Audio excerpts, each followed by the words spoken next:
சொல்லுவார். ஆமென். ஹல்லேலூயா, ஹல்லேலூயா. நாம் மகிமைப்படுவதாக. ஆண்டவருடைய இந்த மரித்த நாளிலே நாம் எல்லோரும் அந்த நாளை நினைவு கூறும்படியாக வந்திருக்கிறோம். ஹல்லேலூயா. ஏசப்பா வந்து வருஷம் மதிக்கிறது கிடையாது. ஆமென். வருஷமும் மதிக்கிறது கிடையாது. அப்போ அந்த நாளை நினைவு கூறும்படியாக நாம் வந்திருக்கிறோம். ஒரு நன்றியாக ஆண்டவர் நமக்காக மதித்தார், நமக்காக அவர் பாடுபட்டார் என்பதை நினைவு கூறும்படியாக நம்ம இந்த நாளிலே நம்ம வந்திருக்கிறோம். எப்பயுமே முதல்ல வந்து ஓப்பனிங் ரொம்ப ஃபாஸ்ட்டாக இருக்கும், அதிக அறிவு இருக்கு. அந்த பின்னாடி வரைக்கும் ரொம்ப நல்ல கிளைமேட்டாக இருக்கும். ஆமே சொல்கிறேன். சொன்ன மாதிரி யாரும் பயப்படாதீங்க, கர்த்தரும் கூட இருக்கிறாரு. தைரியமாக பேசுங்க. ஒருவேளை நான் மட்டும்தான் பேசுறது ஃபாஸ்ட்டாக நினைக்கிறேன், மற்ற எல்லாம் பிள்ளைங்கள் பேசுவார்கள். உண்மையாகவே நான் நினைக்கிறேன் இந்த நாளில் ஒரு மகிமையான காரியத்தை கர்த்தர் செய்வார். ஆமென். நீங்கள் எடுத்துக்கொள்ளுங்கள், வேதத்தில் நாம் வாசிக்கலாம். சொல்கிறோம். லூக்கா சுவிசேஷம் நம்ம எல்லாருக்கும் தெரிந்த வசனம் தான். 23ஆம் அதிகாரம் 34ஆம் வசனத்துக்கு நேரம் நாம் வாசிக்கலாம்.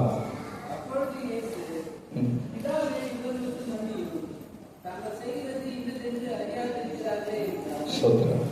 ஆண்டவர் நாம் மகிமைப்படுவதாக. ஆண்டவர் நம்மை ஆசீர்வதிப்பாராக. இயேசு கிறிஸ்து அவர் சிலுவையிலே அவர் தொங்கிக் கொண்டிருந்த பொழுது பேசின அந்த 7 வார்த்தைகளை தான் நாம் இப்போ தியானிக்கிறோம். முதலாவது வார்த்தை ஆண்டவர் சொல்கிறார், அப்பொழுது இயேசு, பிதாவே இவர்களுக்கு மன்னியும், தாங்கள் செய்கிறது இன்னதென்று அறியாதிருக்கிறார் என்றார். அவருடைய வஸ்திரங்களை அவர்கள் பங்கிட்டு சீட்டு போட்டார்கள். ஆண்டவர் இந்த உலகத்திலே அவர் அவதரித்து முதல் கொண்டு நீங்கள் பழைய ஏற்பாட்டில் இருந்து புதிய ஏற்பாட்டு காலம் வரையும் பார்த்தீங்கன்னா ஆண்டவருடைய மன்னிப்பு வெளிப்படுவதை நம் வேதத்திலே நாம் பார்க்க முடியும். ஆதியிலே ஆதாமுடைய வாழ்க்கை பார்க்கப்படும் பொழுது கூட, ஆதாம் தவறு செய்த போதிலும் கூட அவரை தோட்டத்தை விட்டு வெளியே அனுப்பினார், உண்மை. ஆனால் பாருங்க, அவர்கள் அவமானப்படும்படி தேவன் விடவில்லை. கைகளை உயர்த்தி, தப்பு பண்ணிட்டான், தப்பு பண்ணியாச்சு, ஆண்டவர் தொடாதே, பார்க்காதே, ருசி பார்க்காதே காரியத்தை பண்ணிட்டான். ஜஸ்ட் அவன்கிட்ட ஒருவேளை அதுக்கு மன்னிப்பு கேட்கிறதுக்கு அவனுக்கு அந்த உணர்வு வராத பட்சத்தில் கூட தேவன் மனம் இறங்கினான். அவன் நிர்வாணியா போனான். இந்த உலகம் அவனை வெட்கப்படுத்தும் என்று தேவன் அறிந்தவராகத்தான் அவன் என்ன செஞ்சாரு, ஒரு ஆட்டை அடிச்சு ஒரு ஆட்டு தோலை அவனை உடுத்தினார். மனுஷன் இலையை தச்சு ஆடைய போட்டுக்கிட்டான். ஆனா ஆண்டவர் அப்பவே சொன்னாரு, நீ தப்பு செஞ்சதுனால உன் பாவத்துக்காக ஒரு நாள் நான் ஆட்டுக்குட்டியை போல கல்வாரி சிலுவையில அடிக்கப்படுவேன் என்பது அடையாளமாக தான் ஆதாமுக்கு ஏவாளுக்கு அப்போதே ஒரு ஆட்டு தோலை உடுத்தினார். எத்தனை பேர் விசுவாசிக்கிறீங்க? ஹல்லேலூயா. நம்முடைய தேவன் இரக்கத்தின் ஐஸ்வர்யம் உள்ளவர்கள். சொத்துறாங்க, நமக்கு நேரம் இல்லை, 10 நிமிஷம் தான் சொல்லியிருக்கிறாங்க. அவர் இரக்கத்தில் ஐஸ்வர்யம் உள்ளவர். இங்க சொல்ற பாருங்க, பிதாவே இவர்களுக்கு மன்னியும், தாங்கள் செய்கிறது இன்னதென்று அறியாது இருக்கிறார்கள். பரமண்டல ஜபத்தில் கூட ஆண்டவர் கற்றுக் கொடுப்பார். சொல்லுங்க அந்த வரி கடைசி. பரமண்டல ஜபத்தை ஆண்டவர் கற்றுக் கொடுத்தார். அப்ப சொல்லுவார் கடைசியில, நாங்கள் எங்கள் கடனாளிக்கு, சொல்லுமையா, எங்கள் கடனாளிக்கு நாங்கள் மன்னிக்கிறது போல. ஏன் நம்ம எல்லாம் வருஷம் வசனத்தை கேட்கிறோம். ஆனா எத்தனை பேர் நமக்கு மன்னிக்கிற சுபாவம் நமக்குள்ள வந்து இருக்குது? கவனிக்க பார்க்கலாம். நான் சொல்லுவேன், நீ என்னதான் ஆதியில கிறிஸ்தவனா இருந்தாலும் சரி, ஒருவேளை பாதியில கிறிஸ்தவனா நீ வந்திருந்தாலும் சரி, ஒருவேளை பாரம்பரியமான கிறிஸ்தவனா நீ ஆராதனைக்கு வரலாம், ஆராதிக்கலாம், வேதத்தை வாசிக்கலாம், ஜெபிக்கலாம், பரிசுத்தாவி நிரம்பப்படலாம், ஒருவேளை நான் ஊழியத்தை கூட நான் செய்யலாம், ஊழியக்காரன் என்று பெயரை கூட வைத்துக் கொண்டு வேஷம் போட்டு நான் திரியலாம். ஆனால் கவனிங்கள், என் சுபாவம் மாறாவிட்டால், ஆமென், வெள்ளை ட்ரெஸ் போட்டா நான் பரிசுத்தமான சொல்ல முடியுமா? என் சுபாவம் மாறலன்னா கிறிஸ்துவை எனக்கு சம்பந்தமே இல்லைங்க. ஆமென். என் சுபாவத்தில்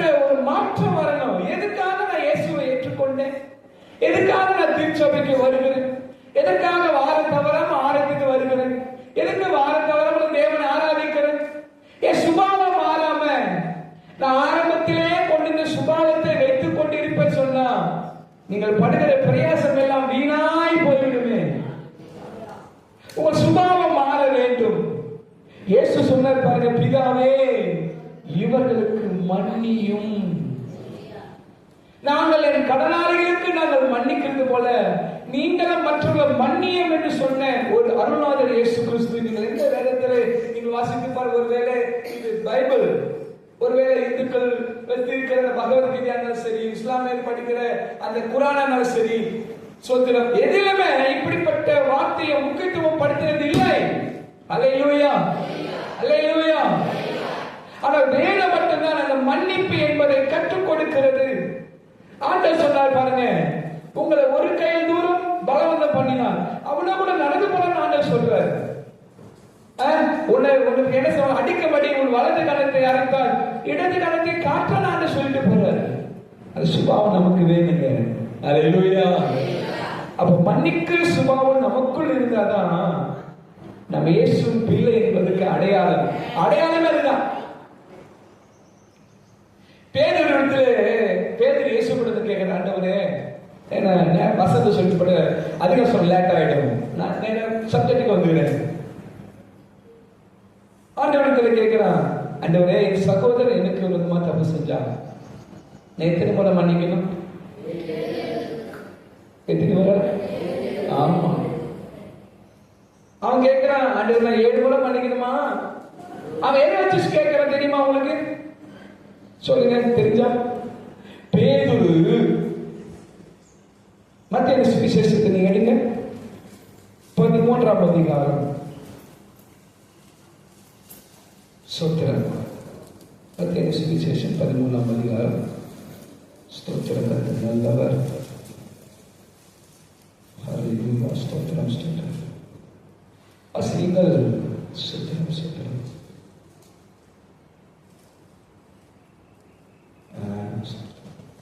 18ஆம் அதிகாரம் 21 படிங்க.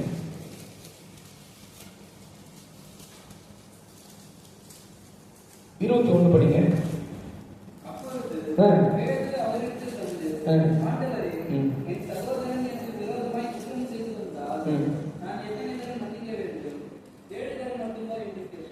எப்படி விலைக்காக்கப்படி சொல்லலாம்? என் சகோதரன் தப்பு பண்ணா நான் எத்தனை முறை மன்னிக்கணும்னு கேட்கிறான்.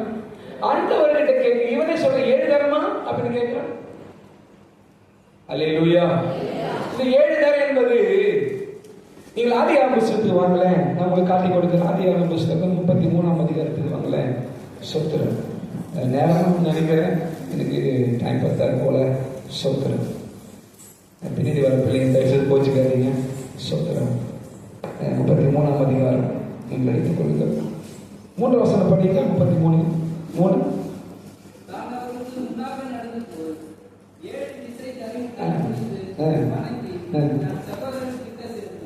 அப்போ இந்த வேதத்தை ஆண்டவர் பேதுருக்கு இந்த ரகசியத்தை ஏற்கனவே கற்றுக் கொடுத்திருக்கிறார். ஏசா தன் அன்னுடைய சுதந்திரத்தை வாங்கி கொண்டு யாக்கோபு புறப்பட்டு ஓடி விடுகிறார். ஏசாவுடைய சுதந்திரத்தை. அப்ப என்ன நடக்குது அப்படின்னு கேட்டீங்கன்னா, ஏசா எதிர்கொண்டு வராரு. யாக்கோபுக்கு ஒரு பயம் ஆயிடுச்சு, என்ன செய்வது தெரியல, பயந்து போனார். ஆனா நிறமுடி தேவத்தில் போராடி தான் செய்த குற்றத்துக்காக தேவ சமூகத்தில் சரணாகிறார். ஆமென். நான் சகோதரன் ஏமாத்தினு தப்புதான், என்னை மன்னிச்சிருந்தேன்.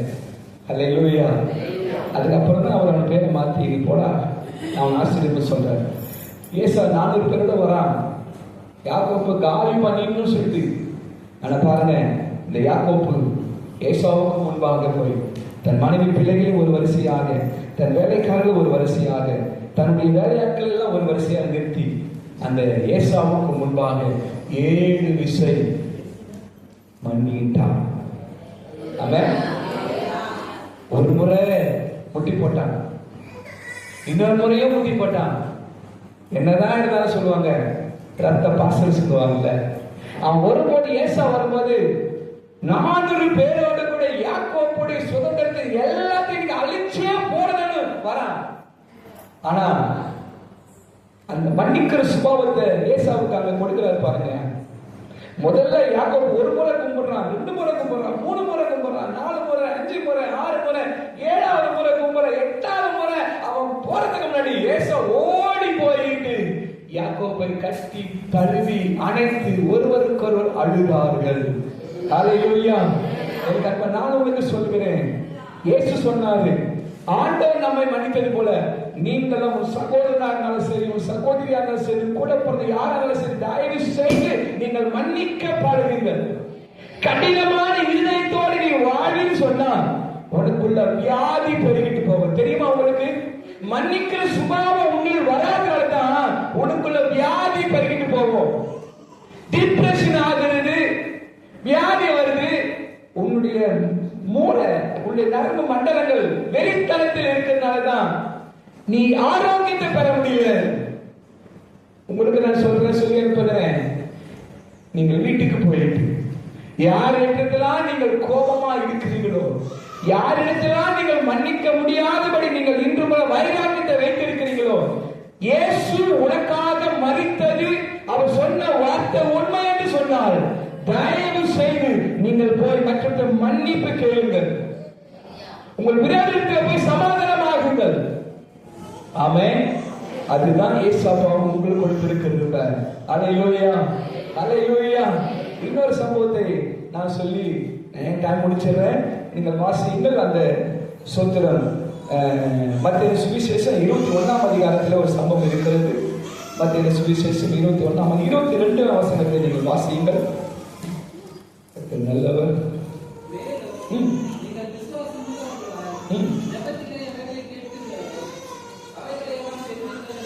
18ஆம் அதிகாரம் 22 18-22.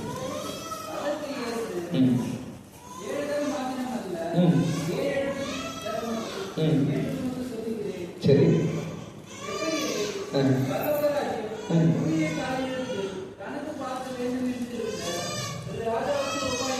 ஓகே, இது பெரிய சப்ஜெக்ட், நமக்கு நேரம் இல்லை. நான் சிம்பிளா அந்த கதையாவை சொல்லி நான் முடிச்சிடறேன். இங்க ஒரு எஜமானன் இருக்கிறார். அந்த எஜமானத்தில் அநேகர் கடன்பட்டு இருக்கிறார்கள்.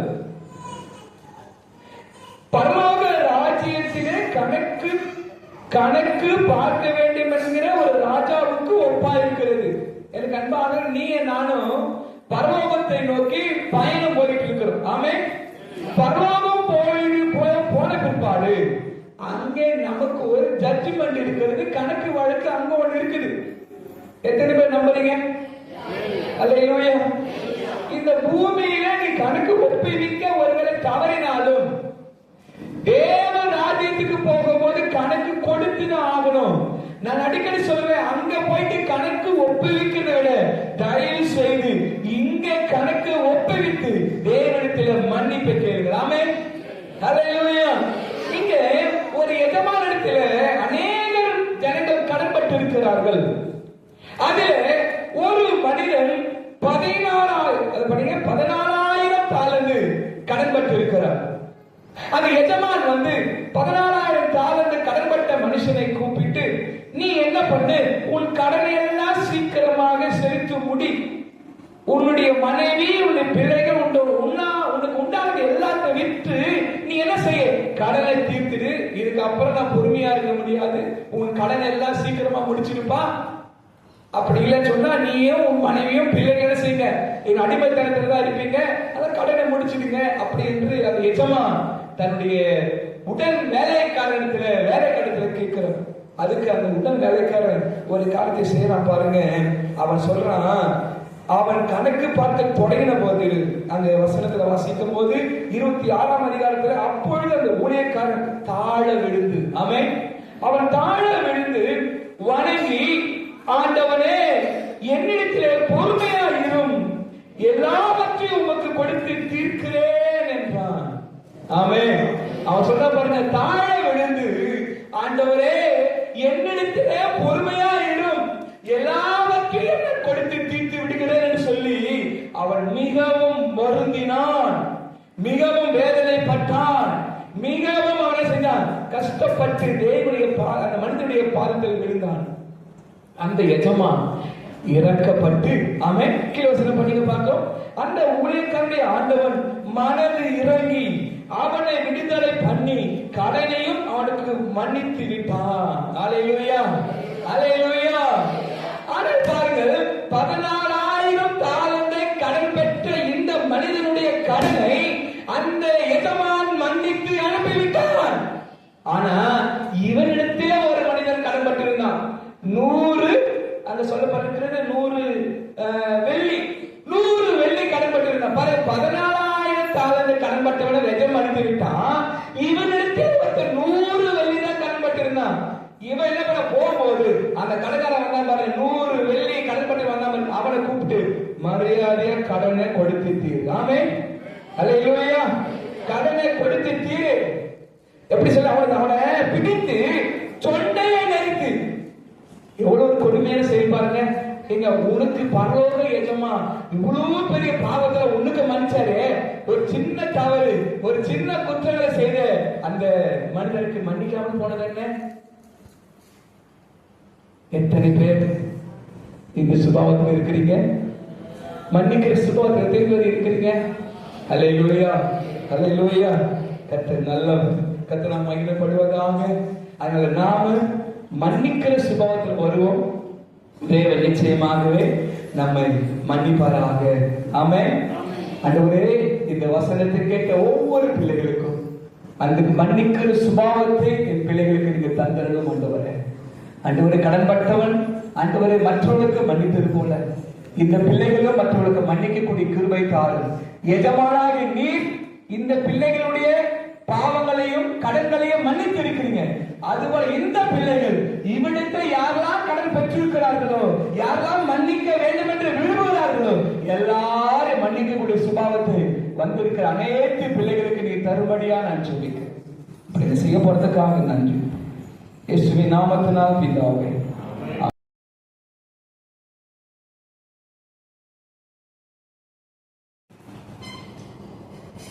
நாம கூட ஆண்டவர் வார்த்தை கேட்க முடியாது. இந்த நாளில் வந்திருக்கோம். எனக்கு முன்னாடி பேசுறது ஊழியக்காரர் என்ன வார்த்தை பேசுறாரு? மன்னிப்பு. சரி, எனக்கு கொடுக்கப்பட்ட வார்த்தை 2வது வார்த்தை. வேற எடுத்துக்கலாம். லூக்கா 23ஆம் அதிகாரம் 43ஆம் வசனம் யாராவது ஒருத்தர்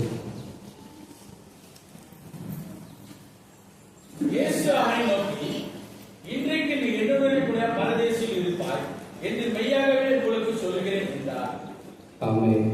ஆண்டவர் கூட இந்த இடத்துல என்ன சொல்றாரு, அவர் வந்து அவருடைய பக்கத்தில் வந்து 2 கல்வர்கள் இருக்காங்க. அதில் வந்து ஒரு கல்வன் வந்து ஆண்டவர் வந்து இகழ்ந்துறான். 2 கல்வர் இருக்காங்க. அதில் வந்து ஒரு கல்வனுடைய பேர் வந்து டிஸ்மாஸ், இன்னொரு கல்வன் வந்து பேர் வந்து கெஸ்டாஸ். இது வந்து பைபிளில் பேர் கொடுக்கப்படல. ஆனால் அப்போக்ரிஃபல் என்று சொல்லி ஒரு புத்தகத்தில் வந்து இந்த பேர் கொடுக்கப்பட்டு இருக்கிறது.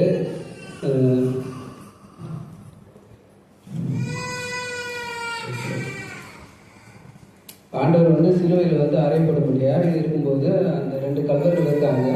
பைபிளில் கூட வசனம் சொல்லுது, அவர் வந்து அக்கிரமக்காரர்கள் வந்து ஒருவரை எண்ணப்பட்டார் என்று சொல்லி வசனம் சொல்லுது. அந்த பிரகாரமே அவருடைய பக்கத்தில் வலது புறமும் இடது புறம் வந்து 2 வந்து கல்வர்கள் இருக்காங்க. அதில் வந்து ஒரு கல்வன் இருக்கான். இடதுபுறமாக இருக்க கல்வன் வந்து அந்த கெஸ்டாஸ். அவன் வந்து ஆண்டவரை பற்றி என்ன சொல்கிறான்?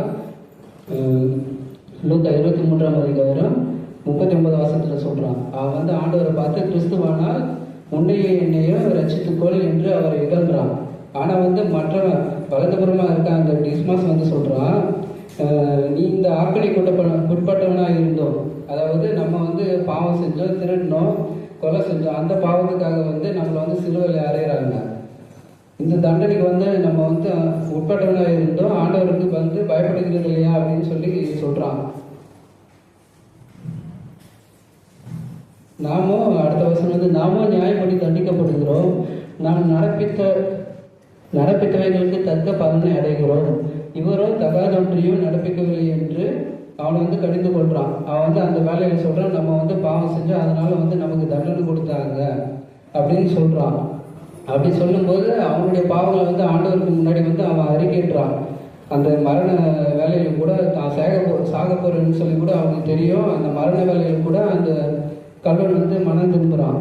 அவன் வந்து ஆண்டவர்கிட்ட சொல்கிறான், ஆண்டவரே உங்களுடைய ராஜ்யத்தில் வரும்போது அடியனை நினைத்தருளும், ஆமென், அடியனை நினைத்தருளும் என்று அவன் கேட்குறான். அப்போ வந்து ஆண்டவர் சொல்கிறாரு, அவன் வந்து அந்த சாகர நிலைமையில கூட வந்து தன்னுடைய பாவத்தை அறிக்கை பண்ணியிருந்ததால, அது இல்லாமல் ஆண்டவர்கிட்ட வந்து எந்த ஒரு குற்றத்திற்கான காரணத்தையும் அவனுக்கு தெரியல.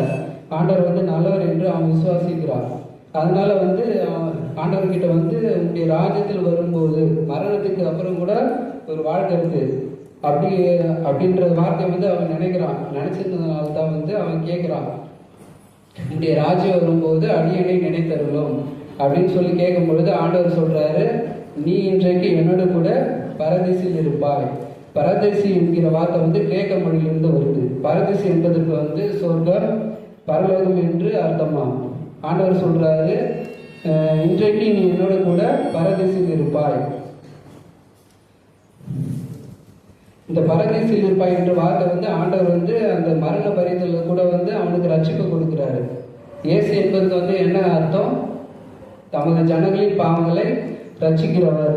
அதனால வந்து ஆண்டவர் வந்து அந்த கடைசி நேரத்தில் கூட தான் மறிக்க போகிறோம் அந்த 7 வார்த்தையில் வந்து 2வது வார்த்தையில் சொல்றாரு, அவனுக்கு வந்து அந்த கல்வனுக்கு சொல்றாரு, நீ இன்றைக்கு என்னோட கூட பரதேசில் இருப்பாய் அப்படின்னு சொல்லிட்டு அவனுக்கு வந்து ரட்சிப்பு கொடுக்குறாரு. மெய்யாகவே உனக்கு சொல்லுகிறேன் என்றார். சும்மா சொல்லல, ஆண்டவர் வந்து சத்தியம் பண்ணி சொல்றாரு, மெய்யாகவே உனக்கு சொல்லுகிறேன் என்றார். ஆமென். லூக்கா 23ஆம் அதிகாரம் 42வது வசனம். இயேசுவை நோக்கி, ஆண்டவரே, நீர் உம்முடைய ராஜ்யத்தில் வரும்போது அடியனை நினைத்தருளும் என்றார். ஆமென்.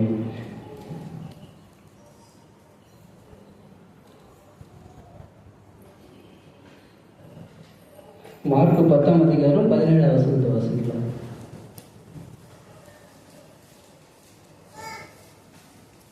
பின்பு அவர் புறப்பட்ட வழியே போகையில் ஒருவன் ஓடி வந்து அவருக்கு முன்பாக முழங்கால் படியிட்டு, நல்ல போதகரே, நித்திய ஜீவனை சுதந்திரித்துக் கொள்ளும்படி நான் என்ன செய்ய வேண்டும் என்று கேட்டான். ஆண்டவர்கிட்ட வந்து ஒருத்தர் வந்து கேட்கிறான். ஆண்டவர் நடந்து போகும்போது, ஆண்டவரே நித்திய ஜீவன், அதாவது பரலோகராஜ்யம் போகணும்னா நான் என்ன பண்ணணும்னு சொல்லிட்டு ஆண்டவர்கிட்ட கேட்கிறான். அதற்கு ஆண்டவர் சொல்றாரு, ஆண்டவர் வந்து அவன் நல்ல போதகன் என்று சொல்றான்.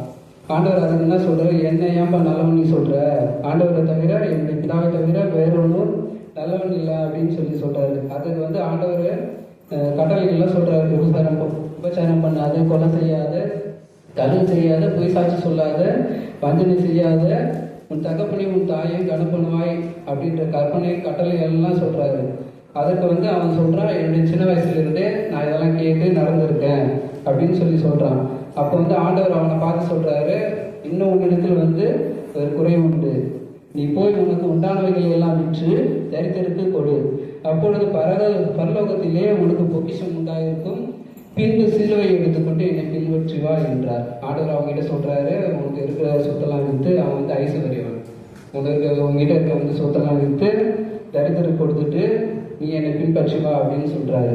ஆனா அவன் என்ன பண்ணா, அவன் மிகுந்த ஆஸ்தி உள்ளவனா இருந்தபடியா, அதாவது பணக்காரனா இருந்ததுனால இந்த வார்த்தையை கேட்டு மனமடைந்து துக்கத்தோட போய்விட்டான்.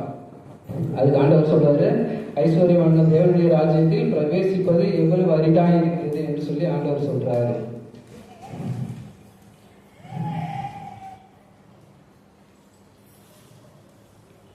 எல்லாரும் மார்க்கு 10ஆம் அதிகாரம் 22 எடுக்கலாம். அவன் மிகுந்த ஆஸ்தியுள்ளவனாக இருந்தபடியால் இந்த வார்த்தையை கேட்டு மனமடைந்து துக்கத்தோடு போய்விட்டான். ஆமென். ஆண்டவர் வந்து என்ன சொல்றது, இந்த ஜனங்களை வந்து பாவம் செய்கிறாங்க. நம்மளுடைய பாவங்களுக்காக மட்டும் இல்லை, இந்த உலகத்தில் இருக்க எல்லா ஜனங்களுடைய பாவங்களுக்காக அவர் வந்து பிறந்து வளர்ந்து அவருடைய பிதாவினுடைய வார்த்தைகளை எல்லாருக்கும் அறிவித்து அவர் வந்து அநேக அற்புதங்கள் அடையாளங்கள் எல்லாத்தையும் செய்தார். அவர் வந்து ஜனங்களுடைய பாவங்களுக்காக தண்ணியை பலியாக்கிட்டாரு. அவருடைய ரட்சிப்பு வந்து எல்லாருக்கும் ஆண்டவர் வந்து புறஜாதிகள் எல்லாம் ரட்சிக்கப்படாத ஜனங்கள் அவரை ரட்சிக்கப்படணும் ஏற்றுக்கொள்ளணும்னு சொல்லி அவர் வந்து அவருடைய பிதாவை குறித்து வசனம் கொடுத்தாரு. ஒரு சின்ன கதை மட்டும் நான் சொல்லிக்கிறேன். லூக்கா எழுதின அதிகாரம் 19ஆம் அதிகாரம் 1ஆம் வசனத்தில்,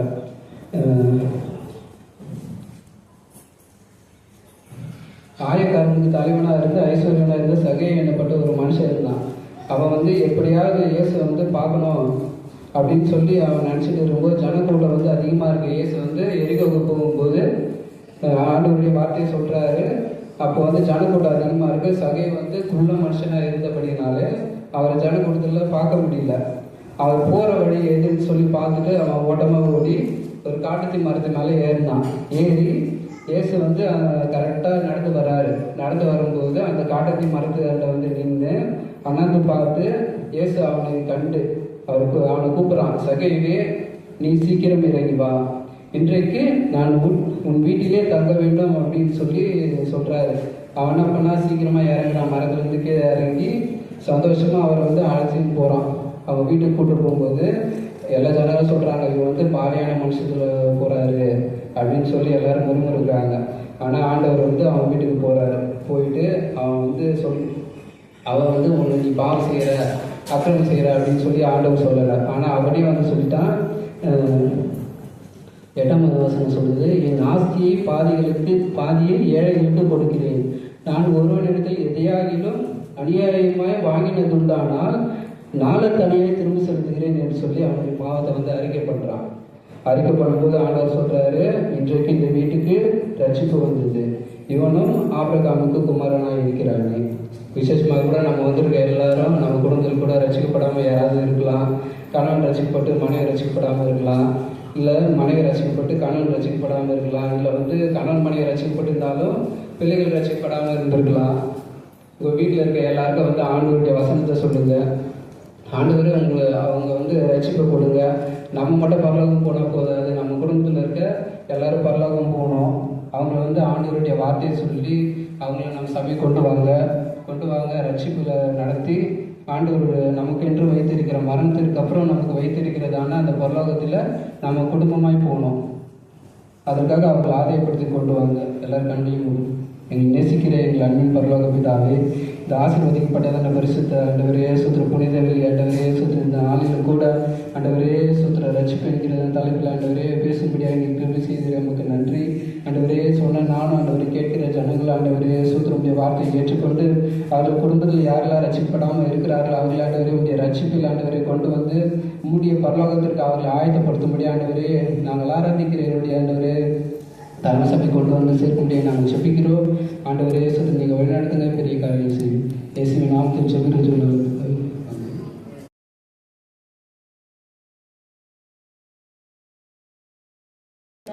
ஸ்தோத்திரம். நம்ம எங்கே வந்திருக்கோம்? இன்னைக்கு என்ன நாள்? நான் அடிக்கடிக்கு கொஸ்டின் பண்ணுவேன். எனக்கு சண்டே கிளாஸ் எடுத்து பழகிடுச்சு. ஸோ அதனால நீங்கள் எல்லாம் முடிப்பாக இருக்கீங்களா, இல்லை உங்களுடைய சிந்தைகள் எல்லாம் எங்கே இருக்குன்னு சொல்லிட்டு நான் அடிக்கடிக்கு கேள்வி கேட்டால் நீங்கள் ஆன்சர் பண்ணணும். சரிங்களா? ஓகே. இதுக்கு முன்னாடி நம்ம எத்தனை வார்த்தை பார்த்தோம்? ரெண்டாவது வார்த்தை என்ன வார்த்தை? ரட்சிப்பு. ஓகே. இப்போ நான் வந்து 3வது வார்த்தை நான் பேச வந்திருக்கேன். ஓகேங்களா? கர்த்தர் எனக்கு கொடுத்ததான வார்த்தை இயேசு கிறிஸ்து சிலுவையில் பேசின 3வது வார்த்தையை நான் பேச வந்திருக்கேன். யோவான் 19:26-27 எடுத்தவர்கள் வாசிக்கலாம்.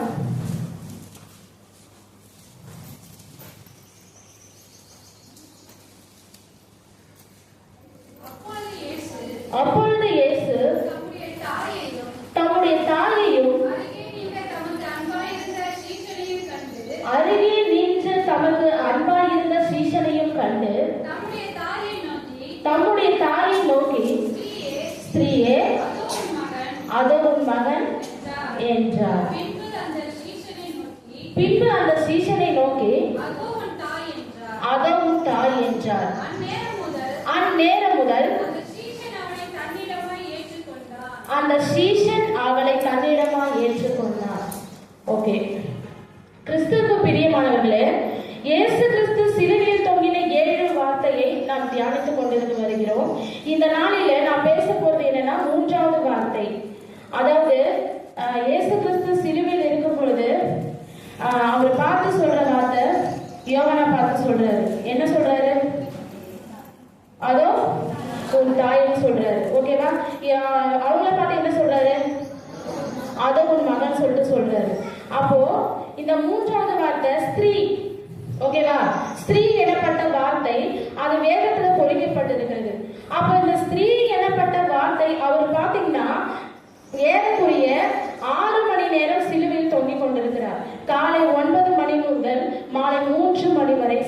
தொங்கிக் கொண்டிருக்கிறார். நம்ம என்ன பண்றோம்? தேவாலயத்துக்கு வரோம், ஒரு வர்ஷிப் நாங்க பண்ணிட்டு இருக்கிறோம், ஆராதனை செய்யறோம். கைகளை உயர்த்தி நீங்க ஒரு 5 நிமிஷம் நம்மளால என்ன பண்ண முடியல? கைகளை உயர்த்த முடியல. முட்டி போடுங்கன்னா முட்டி போட முடியல. ஏன்னா சுகரு, பிபி, அப்புறம் என்னது கை கால் மூட்டு வலி, இப்படிலாம் நம்ம சொல்லிட்டு இருக்கோம். ஆனாலும் என் தேவன் என்ன பண்ணிருக்காரு? 6 மணி நேரம் சிலுவையில் தொங்கிக் கொண்டிருக்கிறார். சும்மா தொங்கினாரா? அவர் என்ன பண்ணாங்க? ஆணி பாய்ந்த கரங்களினால அவரை அடித்தாங்க. அவருடைய சரீரத்துல ரத்தம் பீறிட்டு வந்தது. அவரை சாட்டையினால அடித்தார்கள். அவருக்கு உடம்பு ஃபுல்லா என்னாச்சு? வலிகளை கொடுத்தது. அது அந்த உடம்புல கொடுத்தது வலி மாத்திரமல்ல, அவருடைய இருதயமும் எப்படி இருந்தது? வலியா இருந்தது. ஒருத்தர் நம்ம ஒரு வார்த்தை நம்ம தவறு, நம்ம செய்யாத தவறு செஞ்சுட்டோம்னு சொன்னா நம்மளுக்கு எப்படி வலிக்குது? நம்ம அந்த டைம்ல எப்படி பண்றோம்? ஆக்ரோஷம் வருதா? மன குமுறல் வருதா? இந்த இடத்துல நம்மளுக்கு என்ன ஆகும்? சிக்க முடியாத, பேச முடியாத, என்ன ஆகும்? இந்த இடம் வலிக்கும். அது மாதிரி வலிச்சிருக்கா எல்லாருக்கும்? செய்யாத தவறு செய்ய சொன்னா வலிச்சிருக்கா இல்லையா? அப்ப என் தேவன் எந்த தவறும் செய்யாதவர், அவர் எந்த பாவமும் அறியாதவர், அவர் எந்த பாவமும் அறியாத சுத்த கண்ணனா இருக்கிறார். ஆமே. இங்க நாங்க வந்து பேசுறதுனால நாங்களாம் பரிசுத்தவான்னு சொல்ல முடியாது. எங்க எல்லாருக்குள்ளே ஒரு மைனஸ் பாயிண்ட் இருக்கதான் செய்யும். ஆனாலும் அந்த தவறை நம்ம என்ன பண்ணணும்? என்னால இந்த தவறை விட முடியலையே அப்படின்னு சொல்லிட்டு நம்ம என்ன பண்ணணும்? தேவன் கிட்ட நம்ம கேட்கும் பொழுது, மனுஷங்க கிட்ட நம்ம கேட்க தேவையில்ல. மனுஷங்க கிட்ட கேட்டோம்னாக்கா அது என்னவா இருக்கும்? இன்று இல்லைன்னா நாளைக்கு நம்மளை பத்தி இன்னொருத்தர்கிட்ட புறம் வருவாங்க. ஆனா நீங்க ஏசப்பா கிட்ட நீங்க அந்தரங்கமா நீங்க பேசி பாருங்க, நிச்சயமாக தேவன் நம்மளுக்கு நம்ம என்ன விஷயத்துல நம்ம வீக்னஸா இருக்கிறோமோ கர்த்தர் நம்மளுக்கு அந்த இடத்துல விடுதலை கொடுக்க வல்லவராக இருக்கிறார். ஹல்லேலூயா, ஹல்லேலூயா. ஓகே, அடுத்ததாக பார்க்கும் பொழுது இந்த இடத்துல நான் வந்து என்ன பேசுறேன்னா, ஸ்திரீ என்ற வார்த்தை பேசுறேன் இல்லையா? அப்போ அந்த ஸ்திரீ என்றதான வார்த்தை ஆங்கிலத்தில் மொழிபெயர்க்கப்பட்டது டியர் லேடி. என்ன லேடி? அதுக்கு தமிழ் வார்த்தை என்ன தெரியுமா? என் அன்பான பெண்மணி, என் அன்பான. அப்போ இயேசு கிறிஸ்து சிலுவையில தொங்குறாரு. கீழே தாயார் இருக்கிறாங்க. 10 மாசம் வயிற்றுல சுமந்து பெற்ற தாயார் நிக்கிறாங்க, மன குமுறலோட நிக்கிறாங்க. அப்படி நிக்கும் போது அவர் எதுக்கு அம்மான்னு சொல்லலாம்? ஒண்ணு அம்மான்னு சொல்லியிருக்கணும், இல்ல தாயேன்னு சொல்லிட்டு கதறி இருக்கணும். அவர் எதுக்கு அந்த இடத்துல ஸ்திரீ என்ற வார்த்தையை அவர் குறிப்பிட்டார்? நம்ம சிந்தித்து பார்க்கலாம். அவர் ஏன் அந்த இடத்துல ஸ்திரீன்னு சொல்றாருன்னா, யோவான் 20:15 மகதலேனா மரியாள் போறாங்க. அப்ப அந்த இடத்துல வந்து ஸ்திரீயே ஏன் அழுகிறாய் அப்படின்ற ஒரு வார்த்தை வந்து ஒரு குரல் வருது. அதே போல வந்து அவர் கனவீனப்படுத்தவில்லை. அந்த ஸ்திரீ என்ற வார்த்தையை வந்து கனவீனப்படுத்தல, அவர் வந்து கனப்படுத்துறாரு. எப்படி படுத்துறாரு? கனப்படுத்துறாரு. அப்ப அந்த வார்த்தை, அந்த ஸ்திரீ என்றதான வார்த்தை பொறிக்கப்பட்டிருக்கிறது. அது கனவீனப்படுத்தவில்லை, அது கனப்படுத்துகிறதான அந்த வார்த்தை ஸ்திரீ என்றதான ஒரு வார்த்தை. அப்போ இயேசு மரியாள அம்மா என்று அழைக்கவில்லை, அவர் உள்ள வேதனைப்பட்டு கலங்கி கொண்டிருக்கிறாங்க. அம்மா நினைச்சிருந்தா அவங்க என்ன பண்ணிருப்பாங்க? மகனே சொல்லிட்டு போயிட்டு என்ன பண்ணிருக்கலாம்? கட்டி பிடிச்சிருக்கலாம். அவங்க என்ன பண்ணிருக்கலாம்? கீழே விழுந்து அழுது பிறண்டு இருக்கலாம். ஆனாலும் இந்த வார்த்தை அவர் வந்து அம்மான்னு ஏன் சொல்லலன்னா, அவர் வந்து இயேசு கிறிஸ்து. அது அவர் வந்து பாத்தீங்கன்னா பரிசுத்த ஆவி. அவர் வந்து பிதா குமாரன் பரிசுத்த ஆவி அந்த சராசரங்களை படைத்தவர். இப்ப அவர் தேவனுடைய பிதா சொன்னதான கட்டளையை அவர் வந்து என்ன பண்றாரு? நிவர்த்தி செய்யறாரு. அதனால அந்த இடத்துல அவங்க என்ன பண்றாருன்னா ஸ்திரீ என்று அழைக்கிறாரு. ஓகேவா? ஆவியினால, மாம்சத்தினால இல்ல, ஆவியினால அவர் என்ன பண்றாரு? ஸ்திரீ என்று அழைக்கிறாரு. அப்பதான் என்ன பண்றாரு? யோவானை பார்த்து அந்த வார்த்தையை சொல்றாரு. அப்புறம் வந்து பாத்தீங்கன்னா இயேசு கிறிஸ்து அந்த வார்த்தையை சொல்லும் போது இவங்க என்ன பண்ணிருக்காங்க? இயேசு கிறிஸ்து பிறந்து வளர்ந்து சிறு வயதா இருக்கும் போது தேவாலயத்துக்கு கூட்டிட்டு போறாங்க. இன்னைக்கு எத்தனை பேர் அவங்களுடைய குழந்தைகளை, அவங்களுடைய பிள்ளைகளை, பெற்றெடுத்த பிள்ளைகளை எத்தனை பேர் இன்னைக்கு தேவாலயத்துக்கு நம்ம கூட்டு வந்திருக்கோம்? இன்னைக்கு என்ன நாள்? இன்னைக்கு இயேசு கிறிஸ்து நமக்காக அடிக்கப்பட்ட நாள். ஏதோ கல்யாணத்துக்கு வருஷத்துக்கு ஒரு முறை கல்யாணம் பண்றோமா இல்லையா? ஒரே ஒரு கல்யாணம் தானே பண்றோம். என்ன பண்றோம்? அந்த கல்யாண நாள் வரும்போது அந்த புடவையை எடுத்து நம்ம பாக்குறோம், அதை கட்டுறோமா இல்லையா? அது போலதான் நம்ம என்ன பண்ணிட்டு இருக்கோம்? இன்னைக்கு வரோம், அந்த வருஷத்துக்கு ஒரு முறை வரதுனால இயேசு கிறிஸ்துவோட சிலுவை தியானத்தை வந்து தியானிக்கிறோம். என்ன பண்ணிடுறோம்? மறுபடியும் பொட்டியில வச்சு புடவை எப்படி நம்ம கட்டிட்டு பொட்டியில வச்சு கூட்டுறோமோ அது கூட நம்ம கூட்டிடும். அப்படின்னா நானும் தான் என்னையும் நான் சேர்த்து சொல்றேன். நான் மட்டும் பரிசுத்தவாதி இல்லை, ஆனா தேவன் என்னிடத்தில் பேசுகிற வார்த்தையை தான் நான் பேசுறேன். ஓகேவா? அதே போல பாத்தீங்கன்னா அவரு இயேசு கிறிஸ்துவ அவங்க என்ன பண்றாங்க, தேவாலயத்துக்கு கூட்டிட்டு போகும்போது அங்க சிமியோன் எனப்பட்ட ஒரு மனுஷன் இருக்கிறாரு. அவரை வந்து தீர்க்க தரிசனம் உரைக்கிறதான மனுஷன். உன் ஆத்துமாவிலே ஒரு பட்டயம் உருவி போகும். அந்த தீர்க்க தரிசனம் நிறைவேறி இப்பொழுது மரியாதை துடித்துக் கொண்டிருக்கிறாங்க. என்ன பண்றாங்க? துடித்துக் கொண்டிருக்கிறாங்க. நான் அப்பவே சொன்னனே, அவங்க அப்பவே சொன்னாங்களே அங்க போகாத இங்க போகாதன்னு, நான் தான் கேட்கலையே. கடைசியில் என்ன பண்றோம்? பின்மாற்றமா ஓடி போய் அங்க ஓடி இங்க ஓடி கடைசியில் என்ன பண்றோம்? அப்பவே போட்டுக்க சொன்னாரே அவர் பேச்ச நான் கேட்கலையே, அப்பவே சிஸ்டர் சொன்னாங்களே அவங்க பேச்ச நான் கேட்கலையே. இன்றைக்கு ஒவ்வொரு எல்லாருமே நம்ம தாய் தகப்பனான ஒரு ஸ்தானத்துல தான் நம்ம இருக்கோம். நம்ம மூலியமா நம்மளுக்கு கர்த்தர் நம்மளுக்கு குழந்தைகளை கொடுத்திருக்கிறாரு. இன்னைக்கு எத்தனை பிள்ளைகளை நீங்க கையை பிடிச்சி கூட்டிட்டு வந்து தேவாலயத்துல நீங்க முட்டி போட வச்சிருக்கீங்க? அவர்கிட்ட பிளஸிங் வாங்கியிருக்கீங்களா? தீர்க்க தரிசனம் உழைச்சிருக்காரா? உங்களுடைய பிள்ளைகளை குறிச்சு தீர்க்க தரிசனம் உழைச்சிருக்காரா? உங்களுடைய பிள்ளைகளோட எதிர்காலத்தை குறிச்சு சொல்லியிருக்காரா? தேவ ஆவியானவர் அவர் மூலியமா பேசியிருக்காரா? நம்ம பிள்ளைகளை நடத்த வேண்டிய வழியில நம்ம நடக்கணும். அப்படி நடத்தினா மட்டும்தான் அந்த பிள்ளை வளர்ந்து அது பெரிய ஆளாகி நாளைக்கு அது எல்லாருக்கும் இந்த சமுதாயத்துக்கு அது ஒரு சாட்சியா அது வாழும். இயேசு கிறிஸ்துவ போல இல்லாமலும் இருந்தாலும் அவருடைய அந்த குணாதிசயங்களோடு. அது போலதான் ஆண்டவர் சிலுவையில் அவங்க வந்து சிலுவையில வந்து அறையும் போது துடித்துக் கொண்டிருக்கிறாங்க. அன்னைக்கு சிமியன் சொன்னாரே, தீர்க்க தரிசனம் உரைத்தாரு, இன்னைக்கு அந்த வார்த்தை இன்னைக்கு என்னுடைய ஆத்துமாவில ஒரு பட்டை எனக்கு உருவி போயிடுச்சு. அதனால அவங்க துடித்துக் கொண்டிருக்கிறாங்க. அப்பதான் இயேசு கிறிஸ்து அந்த வார்த்தையை சொல்றாரு, ஸ்ரீயே அது உன் மகன். ஓகே, அடுத்ததாக அந்த இடத்துல மரியாதை பரிசுத்தாவின் அதுதான் சொன்னதுதான். அதே போல பாத்தீங்கன்னா இந்த இடத்துல வந்து 2 கொரிந்தியர் 5:14 பவுல் என்ன சொல்றாருன்னா, இது முதல் கொண்டு நாங்கள் ஒருவரையும் மாம்சத்தில் அறிய மாட்டோம். அப்ப இயேசு கிறிஸ்து அந்த இடத்துல தாயின்னு சொல்லல, அம்மான்னு சொல்லல, ஸ்திரீன்னு சொல்றாரு. அப்போ ஆவியினால அவர் இருக்கிறாரு. பரிசுத்த ஆவியோடு அவர் அந்த இடத்துல சிலுவையில் தொங்க கொண்டிருக்கிறார். அதே போலதான் பவுல் இங்க சொல்லியிருக்கார், இது முதல் கொண்டு நாங்கள் ஒருவரையும் மாம்சத்தில் அறிய மாட்டோம். இன்னும் சொல்ல போனால் கிறிஸ்துவுக்குள் மற்ற உறவுகளை விட ஆவிக்குரிய உறவுகளை நாங்கள் முன்னிலைப்படுத்துவோம். இன்னைக்கு நீங்க எத்தனை பேர் சபை விசுவாசிகளோடு நம்ம ஒற்றுமை, நம்ம ஒரு மனமாய் தேவ காரியத்தை நம்ம செய்திருக்கிறோம்? யாருமே செய்யல. ஆனா உலக காரியத்துக்கு பார்க்கும்போது என்ன பண்றோம்? என் மாமா கோச்சுப்பான், என் மச்சான் கோச்சுப்பான், என் நாத்தனார் கோச்சுப்பாங்க, என் ஒத்த ஓரத்தி கோச்சுப்பாங்கன்னு சொல்லிட்டு என்ன பண்றோம்? இன்னைக்கு நம்ம உலக உறவுகளோடு நம்ம ஐக்கியம் வச்சிருக்கிறோம். அது உலக உறவு. ஆனா இந்த சபைக்குள்ள இருக்கிறதான உறவு தான் தேவனுடைய வருகை வரைக்கும் கடைசி வரைக்கும் அது நிலைத்திருக்கிறதான உறவு. அந்த சிலுவையின் அடியிலே யோவானும் மரியாளும் தேவனை பார்த்து கொண்டிருக்கிற வேளையிலே அதோ உன் மகன் என்று ஆண்டவர் மரியாளை பார்த்து சொன்னார் என்றால், இயேசு தன் சிறு வயது முதல் தன் குடும்பத்தை நேசித்தார். எந்த வயது முதல்? சிறு வயது முதல். இயேசு கூட பிறந்தவங்க எத்தனை பேர் தெரியுமா உங்களுக்கு? 4 சகோதரர்கள், குறைந்தபட்சம் 2 சகோதரிகள்.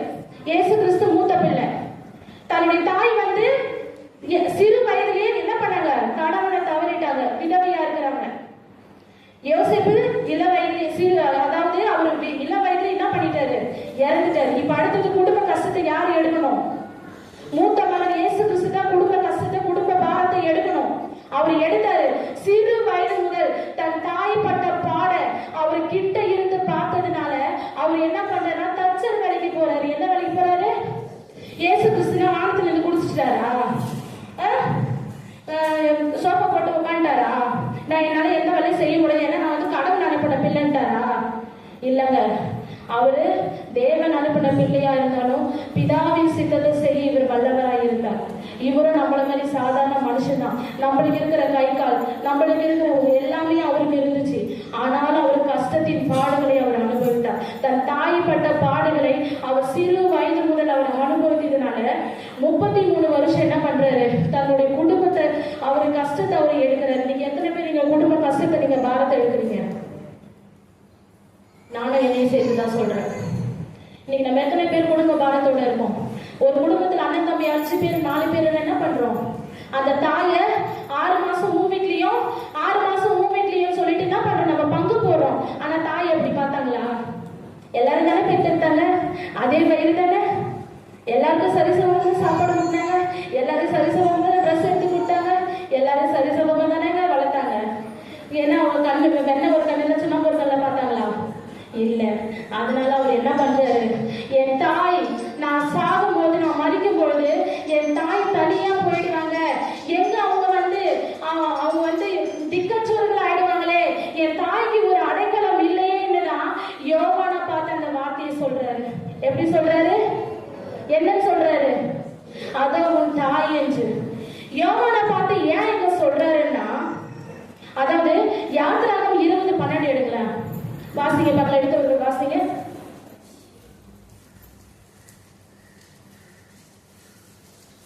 சீக்கிரம் வாசிங்க, டைம் மறுபடியும்.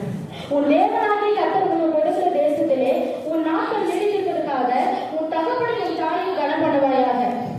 உன் தகப்பனையும் உன் தாயும் கனப்படுவாயாக. இன்னொரு வசனம் எடுக்கலாம். எபேசியர் 6:1-2-3 வாசிங்க. சீக்கிரம் வாசிங்க.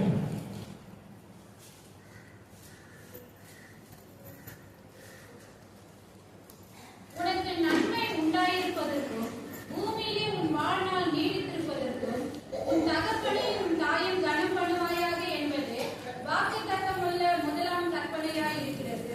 ஓகே, இங்க பழைய ஏற்பாடுல மோசேக்கு கட்டளை கொடுக்கிறார். 10 கட்டளை எங்க கொடுக்கிறார் தெரியுமா? சீனாய் மலையில. சீனாய் மலையில அந்த 10 கட்டளை கொடுக்கும் போது அந்த இடத்துல யார் யார் இருந்தாங்கன்னு தெரியுமா உங்களுக்கு? பிதா, குமாரன், பரிசுத்தாவி. இயேசு கிறிஸ்து அந்த இடத்துல இருந்தாரு. அவர் வார்த்தையா இருந்தாரு. ஹல்லேலூயா, ஹல்லேலூயா. அவர் வார்த்தையா இருந்தாரு. இயேசு கிறிஸ்து என்ன இருந்தாரு? வார்த்தையாக அந்த இடத்துல இருந்தாரு. அந்த 10 கட்டளை கொடுக்கிற வரைக்கும் அவங்க கொடுத்து முடிச்சு, அது மாத்திரம் இல்ல, அந்த மலையில அந்த 10 கட்டளை முடிக்கிற வரைக்கும் ஆயிரம் கணக்கான தேவ தூதர்கள் அங்க ஏறுகிறதும் இறங்குகிறதுமாய் உலாவி கொண்டிருந்தார்கள். நம்மளுக்கு ஒரு தீர்க்க தரிசனமும் நம்மளுக்கு ஒரு தேவ ஆவி எழுப்புதலும் நம்மளுக்கு கொடுக்குறாங்கன்னு சொன்னாக்கா அது சும்மா கிடையாது. நம்ம கூட 3 பேர் இருக்கிறாங்க. 3 நம்ம திரித்துள்ள தேவன் பிதா, குமாரன், பரிசுத்தாவி. இப்ப நம்ம யாரோட வார்த்தையை நம்ம தியானிக்க வந்திருக்கிறோம்? குமாரனோட வார்த்தையை. அவர் வார்த்தையா இருக்கிறதுனால. ஓகேவா? அதே போல பாத்தீங்கன்னா உன்னுடைய ஆயுசு நாட்கள் நீடித்திருப்பதற்கு, நம்மளுக்கு ஆயுசு நாட்கள் நீடித்திருக்குன்னா நம்ம என்ன பண்றோம்? நட்ஸ். இப்ப என்ன பண்றோம்? நட்ஸ் சாப்பிட்டா கொஞ்சம் நம்மளுக்கு இதுவா இருக்கும் அப்படின்னு சொல்லிட்டு இருக்கோம். ஆனா அப்படி கிடையாது. உன்னுடைய ஆயுசு நாட்கள் நீடித்திருப்பதற்கு நீ என்ன பண்ணணும்? உன்னுடைய தாயினுடைய தகப்பனையும் நீ கனம் பண்ணணும். நான் சுருக்கமாக சொல்றேன். யோவானை நோக்கி அதான் உன் தாய் என்று அவர் சொல்றாரு. பொதுவாக 12 சீஷர்கள், அதாவது பாத்தீங்கன்னா அப்ப பாத்தீங்கன்னா சீஷர்களை பிதாவாகி தேவன் கொடுத்த போது குமாரனாகி இயேசுவும் அங்கே வார்த்தையாக இருந்தார். ஓகே, அங்கே ஒரு பாதுகாப்பு ஒப்படைக்கும்படியாக அவங்க இருந்தாங்க.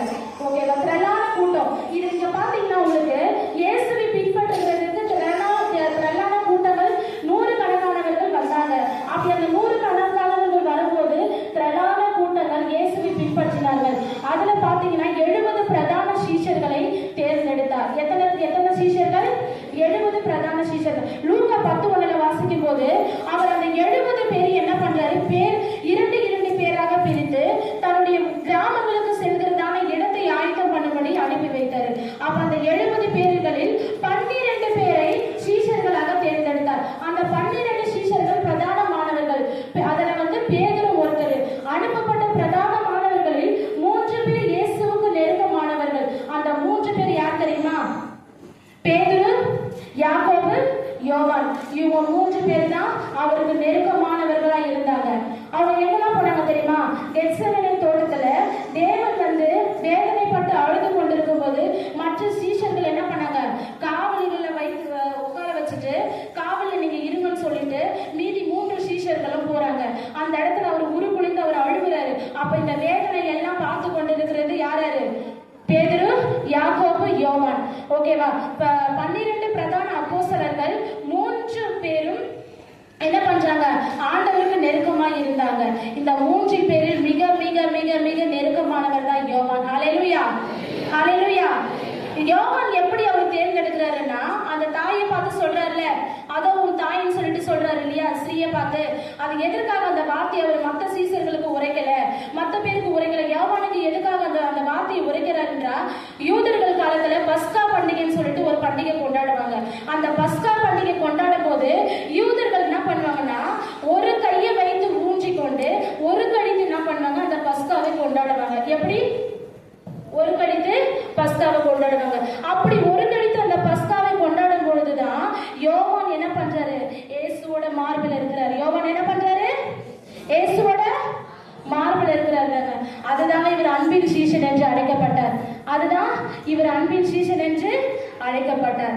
அந்த 11 பேர் நான் சொன்னேன் இல்லையா, 12 சீஷர்கள் சொன்னேன் இல்லையா, அதுல ஒருத்தர் யாரு? பேதுரு. பேதுரு என்ன பண்ணாரு? கோழி சேவல் கூவுற நேரத்துக்கு முன்னாடியே தேவனுக்கு மறுதளிச்சுட்டாரா?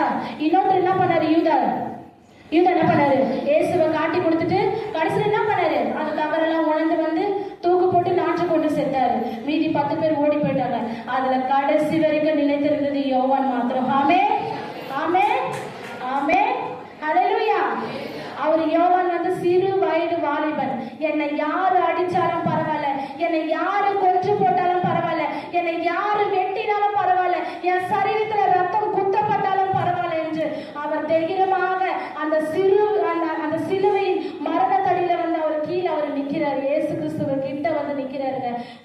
தொடக்கம் முதல் முடி வரையிலும் இயேசு இருக்கிற வரைக்கும் நின்றது யோவான் மட்டும்தான். அதனாலதான் சொல்றாரு. என்ன வார்த்தை சொல்றாரு? சொல்லுங்களா, சேர்ந்து சொல்லுங்க பார்க்கலாம். என்ன வார்த்தை சொல்றாரு? ஸ்ரீய பார்த்து அதோ உன் மகன், அதோ உன் தாய் என்று சொல்றாரு. அந்த நிமிஷம் கூட அவர் என்ன பண்ணல, ஐயோ நம்மள சொல்லிட்டாங்களே, அவர் தன்னிடமாய் உடனே என்ன பண்றாரு? அவர் பிதா தன்னுடைய குரு நம்மளை வழி நடத்துறதான குரு இந்த வார்த்தையை சொல்லிட்டாருன்னு அந்த தாயை உடனே தன்னிடமா தன் தாயை ஏற்றுக்கொண்டார். இன்னைக்கு நம்ம எத்தனை பேர் நம்ம ஏற்றுக்கொண்டோம்? இன்னைக்கு நான் அந்த இடத்துல இருந்தா கண்டிப்பா நான் ஏற்றுக்க மாட்டேன்.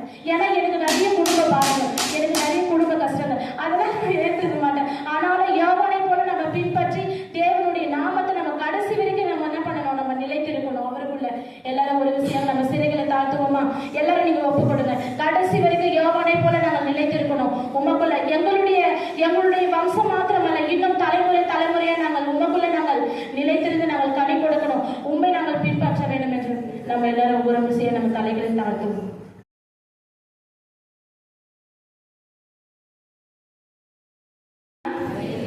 அல்லேலூயா.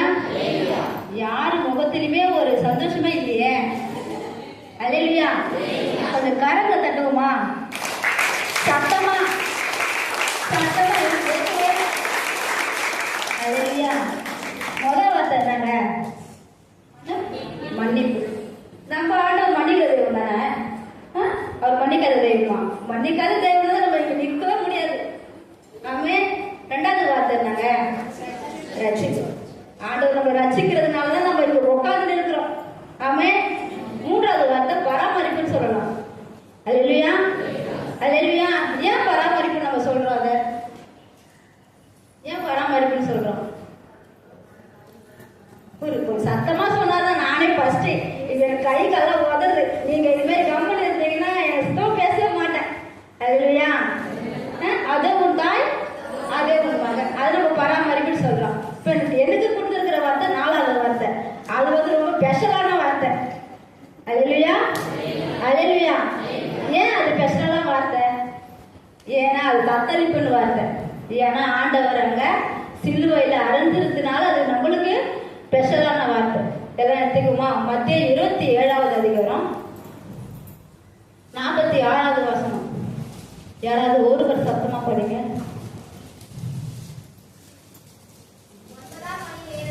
சத்தமா.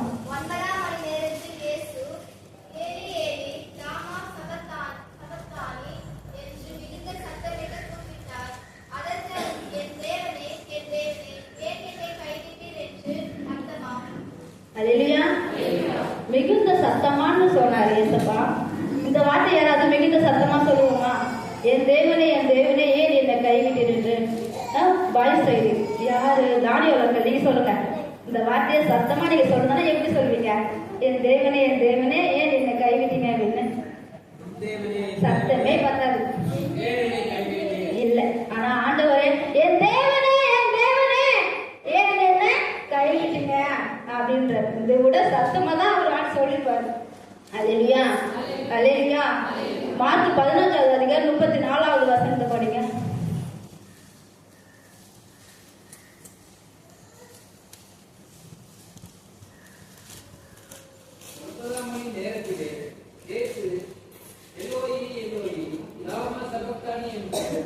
சத்தமிட்டு கூப்பிட்டார்.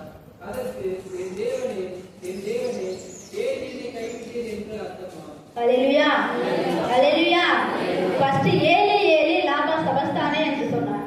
அந்த ஏலி ஏலி லாமா சபஸ்தானா எபிரேய மொழி. ஹல்லேலூயா, ஹல்லேலூயா, ஹல்லேலூயா. இப்போ எல்லோயி எல்லோயினா அதுனா மொழி, அரபியன் மொழி. ஹல்லேலூயா, ஹல்லேலூயா. இந்த வார்த்தை பைபிள்ல வேற எங்கேயுமே இல்லை, இந்த அதிகாரத்துல மட்டும்தான் இருக்குது. ஏன்னா இது ஆண்டவர் உரைத்த மொழி, அவரு சுயமா பேசின மொழி, அவர் சொந்த மொழியில இருந்து பேசின மொழி. ஹல்லேலூயா, ஹல்லேலூயா, ஹல்லேலூயா. யாருமே சோர்ந்து போவாதீங்க, கொஞ்சம் சந்தோஷமா இருங்க. ஹல்லேலூயா. நம்ம சிலுவையில நம்ம ஆண்டவர் எதுக்காக நம்ம தொங்கினாரு? நம்ம பண்ண பாவம், அக்கிரமம், அநியாயம், கண்கள்னால இச்ச, கைகள்னால இச்ச, ஆண்டவர் சித்தம் இல்லாதவரை நம்ம செய்யறோம். ஒவ்வொரு நாள் நம்ம செய்யறோம். ஹல்லேலூயா, ஹல்லேலூயா. நம்ம அந்த மாதிரி பாவங்கள் செய்வது ஆண்டவர் என்ன பண்ணாரு? நம்மளுக்காக சிலுவையில் தொங்கினாரு. என் தேவனே, என் தேவனே, ஏன் என்னை கைவிட்டார் என்று சொல்றாரு. ஹல்லேலூயா. இந்த வார்த்தையை நம்ம ஒரு வாரத்துல எத்தனை நாள் சொல்லிருப்போம் சொல்லுங்க? ஒரு மாசத்துல ஒரு 10 வாட்டி சொல்லிருப்போம் இல்லையா? என் தேவனே, ஏன் என்னை கைவிட்டீங்க? எனக்கு ஏன் இந்த சூழ்நிலை? எனக்கு ஏன் இந்த நிலைமை? நான் ஏன் இந்த நிலைமையில இருக்கிற அளவுக்கு நீங்க என்ன வச்சுக்கிறீங்க? அப்ப ஆண்டவர் சிலுவையில சுமதாங்களே, அப்ப அவர் எப்படி இருந்திருப்பாரு? சிலுவையில எடை 150 கிலோ. ஹல்லேலூயா. நம்மளால ஒரு 10 கிலோ தூக்க முடியுமா? தூக்கவே முடியாது. நீளம் 15 அடி. ஹல்லேலூயா, ஹல்லேலூயா. அகலம் 8 அடி. நம்ம கொஞ்சம் நினைச்சு பார்க்கலாமா இதை எப்படி அனுபவிச்சிருப்பாரு அப்படின்னு? அதனாலதான் சொல்றேன், இந்த வார்த்தை ரொம்ப ஸ்பெஷலான வார்த்தை. ஹல்லேலூயா, ஹல்லேலூயா. அவர் நினைச்சிருந்தா நம்மள மாதிரி மனுஷங்க மாதிரி இருந்திருக்கலாம். இந்த பாடுகள் அனுபவிக்காம நம்ம ஜாலியா தானே இருக்கிறோம், ஜாலியா இருக்கிறோம், அங்க இங்க போறோம், வரோம், சுத்துறோம், சொல்றோம். ஆனா அவர் என்ன பண்ணாரு? பிதாவின் சித்தத்தின்படி செய்யத்தக்கதாய் அவர் இந்த பாடு அனுபவித்தார். ஹல்லேலூயா, ஹல்லேலூயா. கைவிடப்பட்ட நிலைமையில, எப்படி கைவிடப்பட்ட நிலைமையில சிலுவையில தொங்கினார். நம்ம ஒரு ஸ்திரீயை பத்தி பார்க்கலாம். மத்தேயு லூக்கா 8ஆம் அதிகாரம் 43வது வசனம்.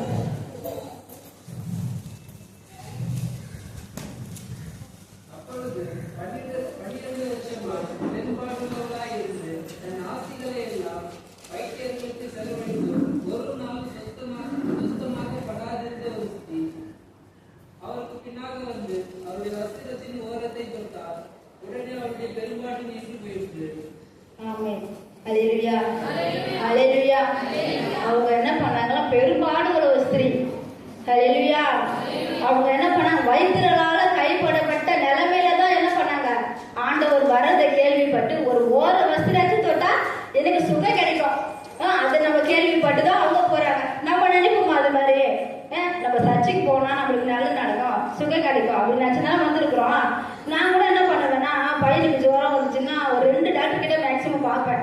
3ஆவது என்னால பார்க்க முடியும் நேரத்தில் ஐயா கிட்ட தான் வந்து நான் ஜபம் பண்ணுவேன். ஐயா இது மாதிரி 2 டாக்டர் பார்த்தேன், அவனுக்கு சரியாகல, நீங்க ஜபம் பண்ணுங்க அப்படின்னு சொல்லிட்டு ஜபம் பண்ணுவாரு. அடுத்த நாளே ஜுரம் சரியாகும். நம்ம டாக்டர் கிட்ட கொடுக்குற காசை பொருத்தனை பண்ணி ஐயா கிட்ட கொடுக்கலாமே அப்படின்னு சொல்லிட்டு நான் பொருத்தனை பண்ணி ஐயா கிட்ட தான் கொடுப்பேன். ஹல்லேலூயா, ஹல்லேலூயா. நாமளும் கைவிடப்பட்ட நிலைமையில வந்திருந்தாலும் கண்டிப்பா சொல்றேன், ஆண்டவர் நம்ம இங்கிருந்து சர்ச்சை விட்டு போகும்போது கர்த்தர் மேல நம்ம விசுவாசம் வச்சாதான் நம்ம என்ன பண்ண முடியும்? வாழ்க்கையில வளர முடியும்.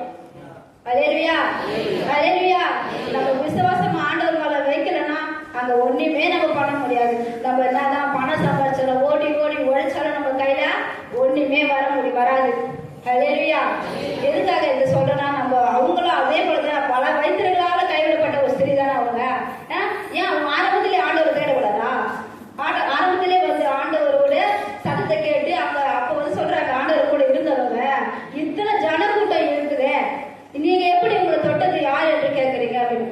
அதுக்கு அவங்க சொல்றாங்க, ஐயரே பின்னால இவ்வளவு பேர் இருக்கிறாங்க, உங்களை தொட்டது யாரு என்று கேட்கறீங்களா? அதுக்கு அவர் சொல்ற, இல்ல என்னுடைய வல்லமை புறப்பட்டதை நான் உணர்ந்தேன்.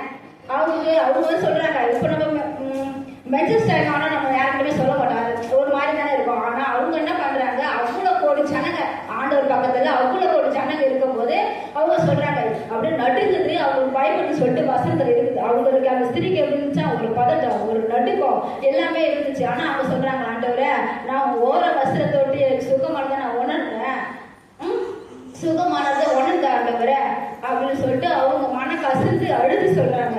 நம்மளும் இங்க வந்திருக்கலாம், கைவிடப்பட்ட நிலைமையில வந்திருக்கலாம், ஆனால் இயேசு உங்களை கைவிட மாட்டார். நம்பிக்கையை விசுவாசம் அவர் மேல வைத்து அவர் பின்பற்றவும் கர்த்தர் நம்மள ஆண்டவர் ஆசீர்வதிப்பாராங்க.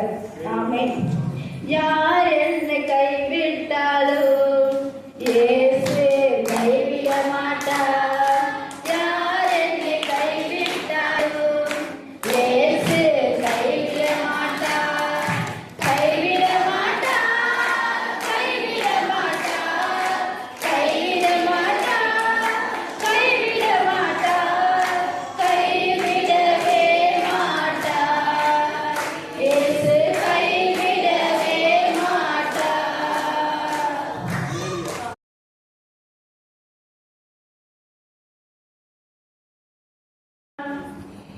எனக்கு கொடுத்த வார்த்தை 5வது வார்த்தை தாகமா இருக்கிறேன். ஃபர்ஸ்ட் தான் வார்த்தை சொன்னீங்க, சொன்னாங்க. செகண்ட், 3வது, 4வது தத்தளிப்பு. எனக்கு கொடுத்துருக்கு. நாம பேச வந்த வார்த்தை தாகமா இருக்கிறேன் என்று. ஏசு தாகம்னா வார்த்தை நம்ம பார்க்கலாமா? வாசிக்கலாம். யோவான் 19:28 அதிகம் வாசிங்க. அதன் பின்பு எல்லாம் முடிந்தது என்று இயேசு அறிந்து வேறு வாக்கியம் நிறைவேறத்தக்கதாக தாகமாய் இருக்கிறேன் என்றார். தாகமா இருக்கிறேன் என்று ஏசப்பா சொல்லுவீங்கன்னா தாகம் மாம்சமான தாகம் இல்ல, ஆத்மா தாகம். அப்படின்னா நம்ம வந்து தாகம்னா அநேகருக்கு எல்லாம் தாகமும் இருக்கும். தண்ணி தாகம் இருக்கும், பசி தாகம் இருக்கும், அப்புறம் எவ்வளோ விஷயம் இருக்கு. ஒவ்வொருத்தருக்கும் ஒவ்வொரு வாழ்க்கையில ஒவ்வொரு தாகம் இருக்கு. வேலைக்கு போகணும், வேலைக்கு போயிட்டு சம்பாதிக்கணும்,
காடியை அவர் பிடிக்க கொடுத்தார்கள்.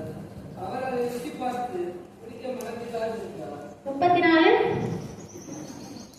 33 படிக்கும். கபாலஸ்தலன் என்று அர்த்தம் கொள்வோம். ஒருவராய் என்னும் இடத்திற்கு அவர்கள் வசப்பட்டார்கள். 34 வந்து அவர் அந்த காடியை கொடுத்ததுனால அதோட குடிக்கிறதுக்கு மனசு இல்ல. அவர் வந்து தண்ணி தாகத்தை எதிர்பார்க்கல. தண்ணி தாகமா இருந்தா கண்டிப்பா குடிச்சிருக்கலாம் ஒரு வாய்ப்பு இருக்கு. ஆனா அவர் குடிக்கிறதுக்கு விரும்பல. தண்ணி வந்து அவர் குடிக்கணும்னு ஒரு யோசனை இல்ல. அதனால மனசு இல்லாம தான் இருந்தாரு. யோவான் 7:37 வாசிங்க.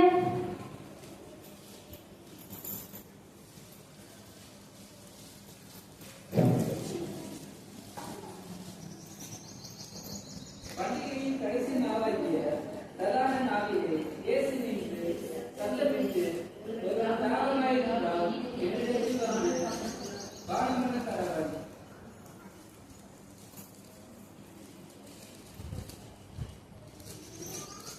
மத்தேயு 25:35 வாசிங்க.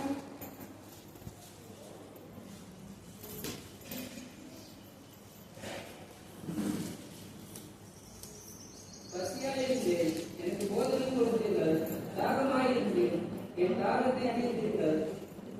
அந்நியனாயிருந்தேன், என்னை சேர்த்துக் கொண்டீர்கள். ஆமா, அவர் வந்து தாகமா இருந்தாலும் நம்ம தாகத்தை கொடுத்தாங்க. பசியா இருக்கும்போது பசியை கொடுத்து தீர்த்துனாங்க. ஆனாலும் அவருக்கு கொடுத்த தாகம் என்னன்னாக்கா, தாகமானது தண்ணி தாகம், பசி தாகம் எதுவுமே இல்லை. ஆனா தாகம்னா ஆத்மா தாகம் மட்டும்தான்.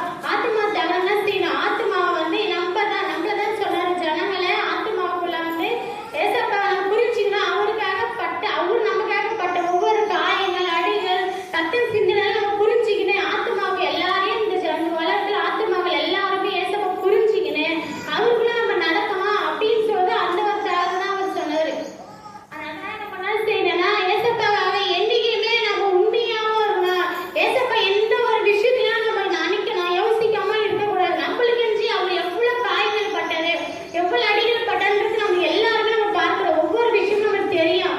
ஆனா நம்ம என்ன செஞ்ச ஏசப்பாவை அங்க இருக்கிற ஒவ்வொரு ஜனங்களும் ஏசப்பாவை வத்து கூட அடிக்காதீங்கன்னு தடுக்கவும் இல்லை. ஏசப்பா இப்படி பண்றீங்க பண்ணாதீங்கன்னு ஒவ்வொருத்தரும் யாருமே பேசவும் இல்லை. எல்லா ஜனங்களும் நின்று வேடிக்கை பார்த்துட்டு எல்லாமே பரிகாசம் பண்ணி கொண்டு எல்லாம் அப்படிதான் இருந்தாங்க. ஆனா நமக்காக ஒவ்வொரு எவ்வளவு காயம், ஒவ்வொரு சிந்தை இல்லாம ஒவ்வொரு ரத்தங்களும் ஒவ்வொரு துளி ஒவ்வொரு காயங்கள் எல்லாமே நமக்காக மட்டும்தான் சிந்தினாரு, பட்டாரு. அதனாலதான் ஏசப்பா சொன்ன தாகமா இருக்கிறேன். தாகம்னா ஆத்மா தாகம். நம்ம இன்னமும் ஏசப்பா தெரிஞ்சுக்கணும், ஏசப்பா புரிஞ்சுக்கணும், கிறிஸ்டினா மாறணும், எல்லாம் நல்லதுதான். ஆனா இன்னும் தாகம்னாக்கா நம்ம இன்னும் அதிகமா ஜனங்கள் இந்த உலகத்துல ஆத்மாக்களை சேரணும், ஆத்மாக்களை புரிஞ்சுக்கணும் அப்படின்ற ஒரு தாகம் தான் ஏசப்பா நமக்காக ஜபம் அவன் நினைச்சாரு. அந்த ஒரு வார்த்தை சொன்னது தாகமா இருக்கு ஜனங்களுக்காக தான் இந்த தாகம் என்ற வார்த்தையை சொன்னாரு.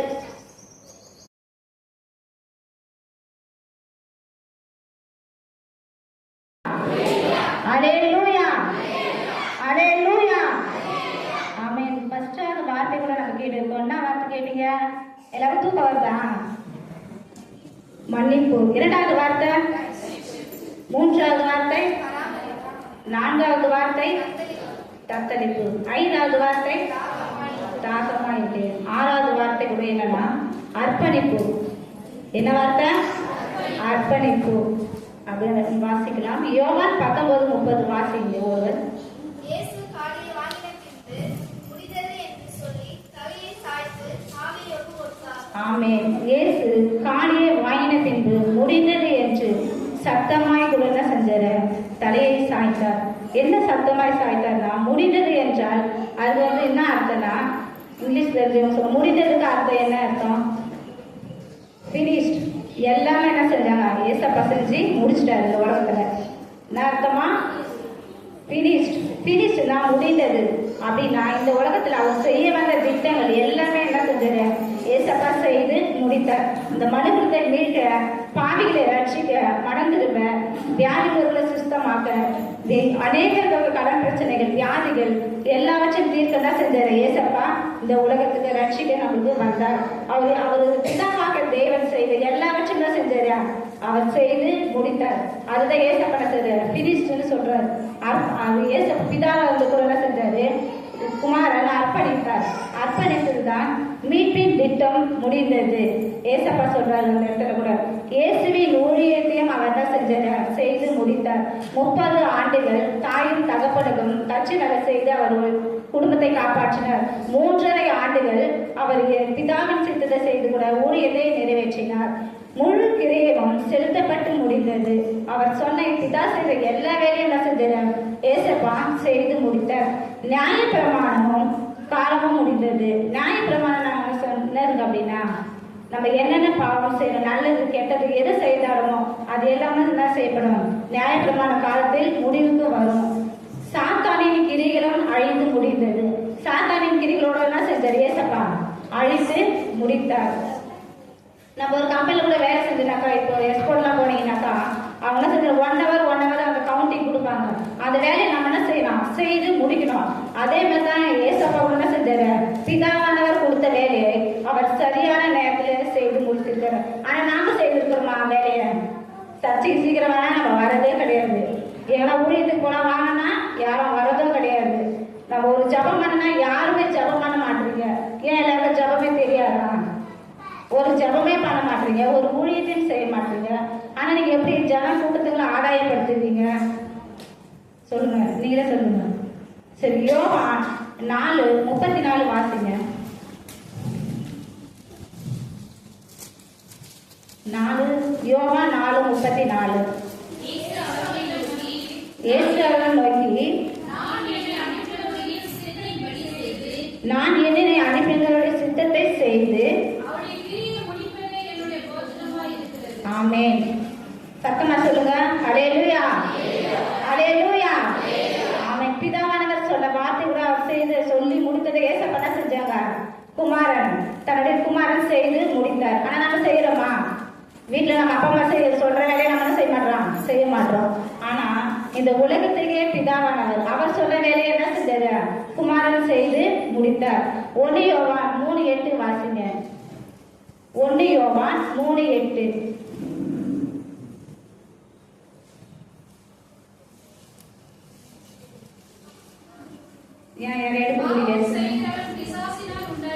ஆமென். பாவம் செய்கிறவன் யாரால உண்டாயிருக்கிறான்? ஆமென். நீங்க ஏனெனில் பிசாசானவன் ஆமென் ஆதி முதல் என்ன செய்யறான்? பாவம் செய்கிறான். பிசாசினுடைய கிரிகளை அழிக்கும்படிக்கு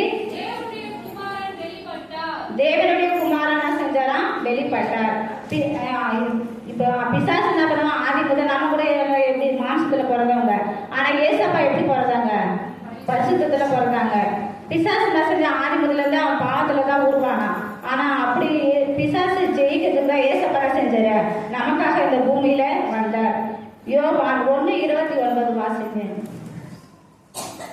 யோவான் 1:29. மறுநாளிலே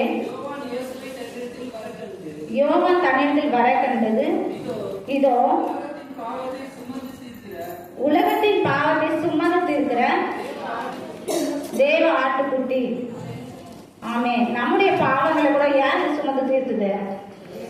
ஏசப்பா சுமந்து. நம்ம செய்த கையிலான செய்த காயங்கள், பாவங்கள், இருதயங்களால செய்த பாவங்கள், தலையில சிந்திக்கிறோம் பார்த்தீங்களா? இதை செய்யணும், அவங்க இதை செய்யணும், இவங்களை இதை செய்யணும், வெட்டணும், குத்தணும் அப்படின்னு நம்ம தலையினால சிந்தையினால மாசத்துல செய்த ஒவ்வொரு கையினால செய்த பாவங்களுக்கு அவர் ஆணையில என்ன செஞ்சாங்க? அடித்தாங்க. நம்ம காசுனால செய்த பாவங்களுக்கு அவர் ஆணையில அடித்தார்கள். அப்படி நம்ம தலையினால செய்த சிந்தையினால செய்த பாவங்களுக்கு அவருக்கு முன்குறியிட சூட்டினார்கள். முன்குறிட அது எப்படி? அது கூர்மையானதா இருந்தது. அதை தலையில வைக்கும் போது அவருக்கு அவ்வளவு ரத்தம் பீறிட்டு வந்தது. நம்ம செய்த ஒவ்வொரு பாவங்களுக்கும் கூட கர்த்தர் தான் செஞ்சாரு, பலியாக செய்தார். அப்படியே அவர் கூட ஊழியர் செய்ய 21 காரியங்களை அவர் செய்தார். எப்படின்னா பிசாசு குடிப்பட்டவர்கள், குஷ்டரோகிகள், வியாதி உள்ளவர்கள், கடன் பிரச்சனைகளில் இருந்தவர்கள், இப்படி ஒவ்வொருத்தரையும் கர்த்தர் தான் செஞ்சாரு. அவர் எல்லாவற்றையும் ஊழியர் செய்யும் போது எல்லாவற்றையும் பிதா சொன்ன எல்லாவற்றையும் அவர் செய்து முடித்தார். அது கூட லிட்டிலிஸ்டா என்பதற்கு நான் எல்லா வேலையும் செய்து முடித்தேன் என்று அர்த்தமா. அவர் சத்தமா கூட ஒரு 5 வார்த்தை பேசும்போது ஒரு தாக்கமாகவும் ஒரு இதுவாகவும் இருக்கிறார். ஆனா 6வது வார்த்தை அர்ப்பணிப்பு, தன்னை அர்ப்பணிப்பு எல்லா வேலையும் கர்த்தர் தான் செஞ்சார், செய்து முடித்தார். கர்த்தருக்கு கூட ஸ்தோத்திரம். நம்ம ஒரு பாடல்கள் பாடலாம். தாவி என்றுனை அவர் தள்ளவே மாட்டார், ஆனால் உன்னை அவர் அழைக்கின்றாரே. தாவி என்றுனை அவர் தள்ளவே மாட்டார், ஆனால் உன்னை இயேசு அழைக்கின்றாரே. தாயை விடாதே, ஆவி போல் வா, தந்தை இயேசுவை சொந்தம் கொள்ளவா. தாயை விடாதே, ஆவி போல் வா, தந்தை இயேசுவை சொந்தம் கொள்ளவா. தந்தை இயேசுவை சொந்தம் கொள்ளவா. இயேசு கிறிஸ்துவின் அன்பு என்று மாறாதது. நம் இயேசு கிறிஸ்துவின் மாற கிருபை என்றும் குறையாதது. நம் இயேசு கிறிஸ்துவின் மாற கிருபை என்றும் குறையாதது. சொல்லலாம். மேற்கொண்டு இந்த வார்த்தை கூட கர்த்தர் என்னை பேச கர்த்தர் திரும்ப செட்டார். கர்த்தர் கூட கூடிய நன்றி.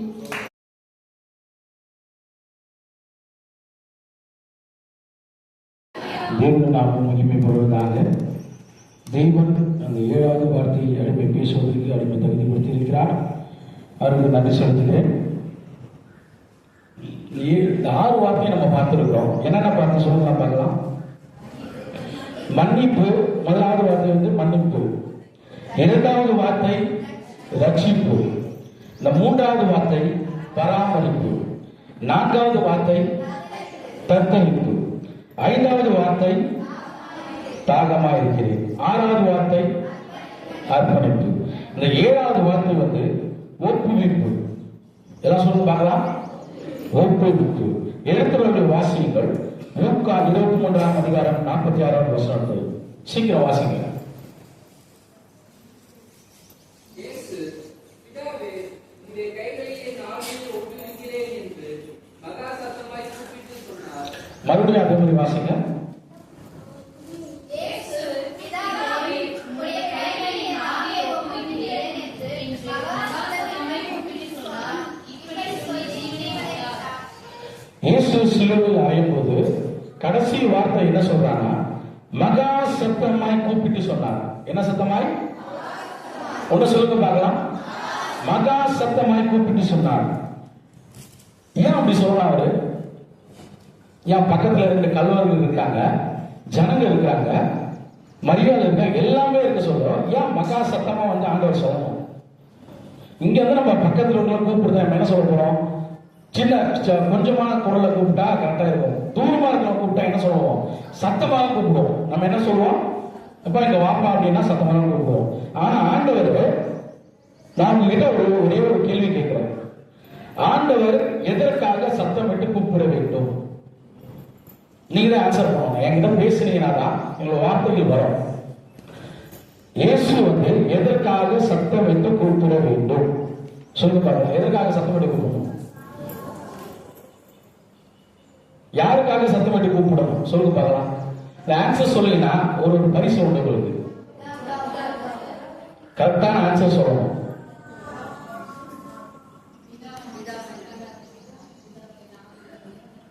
ஒன்னும் எதிர்பார்க்கிறேன். உங்ககிட்ட நிறைய எதிர்பார்க்கிறேன். நீங்க கரெக்டான சொன்னீங்கன்னா சன்மானம் வழங்கப்படும். ஏன் வந்து இயேசு சத்தமாக கூப்பிட்டார்? பிதாவே நாவில் ஒப்பு கொடுக்க சொன்னது கரெக்ட் தான். ஆனா சத்தமாக எது கூப்பிட்டார்? 2 கல்வர்கள் இருக்காங்க, ஜனங்க இருக்காங்க, மரியாதை இருக்காங்க, எல்லாமே இருக்கிறாங்க. ஆனா இயேசு ஏன் சத்தமாக கூப்பிடணும்?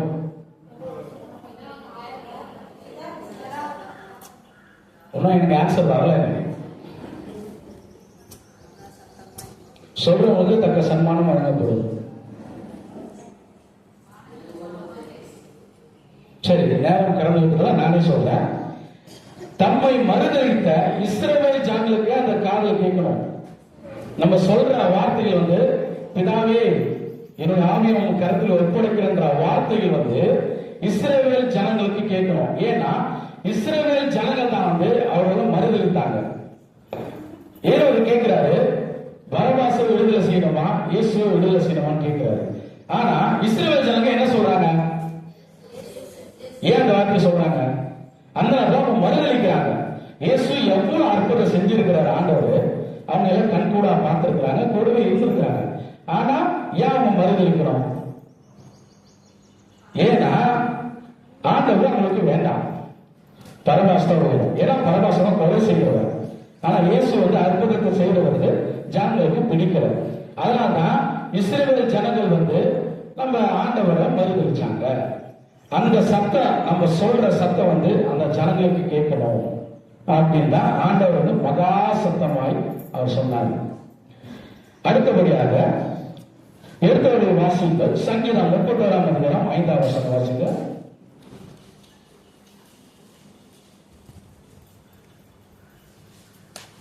சீக்கிரம் வாசிங்க. சங்கீதம் 31:5.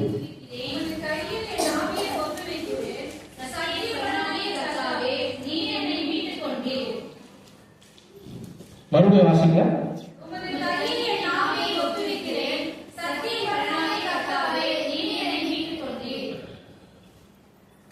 கர்த்தர் என்ன பண்ணுறாரு?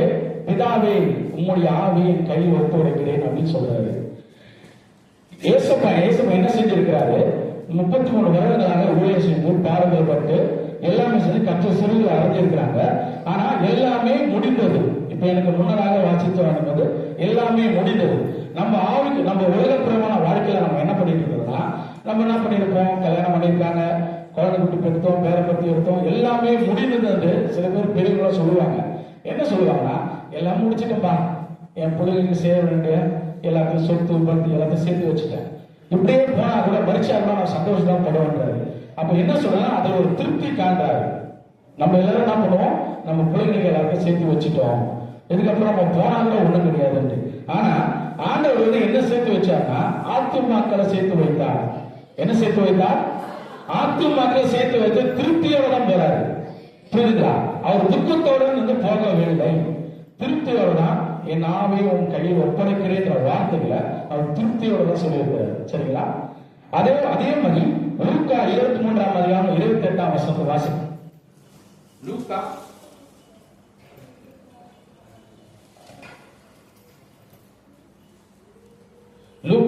23ஆம் அதிகாரம் 28ஆம் வசனம்.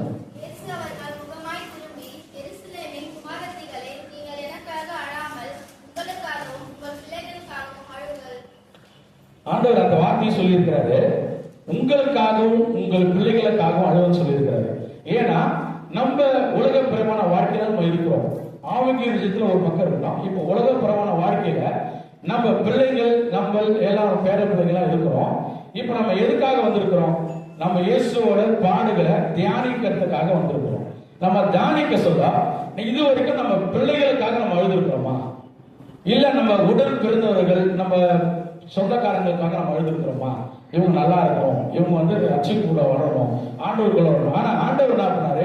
அந்த சிலுவை மரத்தாண்டியே சிலுவையில தந்து சொல்லவே அந்த 7 வார்த்தைகளை சொல்லிட்டு போயிருக்கிறாரு. இவங்க அதே மாதிரி முன்னதாக பேசுற வார்த்தைகள் வந்து அதோ உன் தாய், அதோ உன் மகள் அப்படின்னு சொல்லியிருக்க வார்த்தைகள் வந்து அப்பயும் ஆண்டவர் வந்து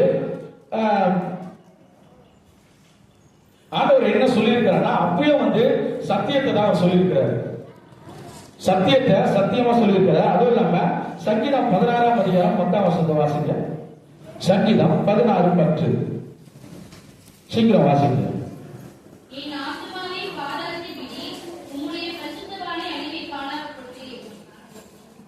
மறுபடியும் வாசிங்க.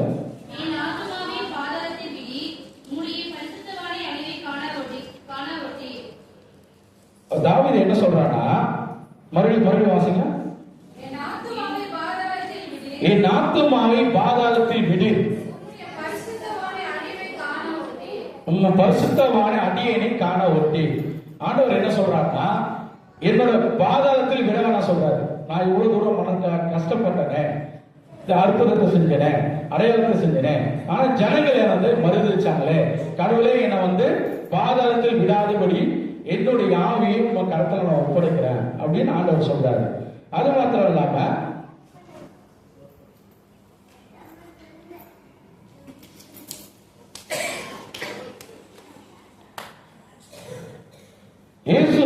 ஜனங்களுக்காக ஜனத்துக்காகவும் ஒருவேளை தேவன் ஜனங்களை காக்கும்படி திறந்த வாசலை அவர்களுக்கு கூடிய ஆத்மாவை அவர்களை தேடிக் கொண்டிருக்கிறோம். நம்ம கண் முன்னாடி அழைத்து கொண்டு இருக்கும் எத்தனை ஜனங்கள் இருக்கிறாங்க, அவர்களுக்காக நம்ம இதற்கு ஜெபிச்சிருக்கிறோமா? நம்ம இந்த உலகத்துல எத்தனையோ ஜனங்கள் இருக்காங்க, ஜனங்களுக்காக நம்ம ஜெபிச்சதே கிடையாது. ஆனா ஆண்டவர் நம்மளுக்காகவும் நம்ம ஜனங்களுக்காகவும் நம்ம இனத்திற்காக பாடுபட்டு சிலுவையில் அறைஞ்சிருக்கிறாரு. அந்த சிலுவையில் அறைத்தோட மரத்தோட எடை 130 கிலோ முதல் 150 கிலோ வரை எடை உள்ளதான். நம்ம கொஞ்ச நேரத்தில் நம்ம ஒரு வெயிட்டை தூக்குனா நம்மளால தூக்க முடியாது, ஏன்னா அந்த அளவுக்கு நம்ம பலம் இல்லை. ஆனா ஆண்டவர் அந்த பலத்தோடு கூடிய அந்த மரத்தையும் தூக்கிட்டு அந்த 7 வார்த்தைகள் சொல்லிட்டு போயிருக்காரு. அதுவும் இல்லாம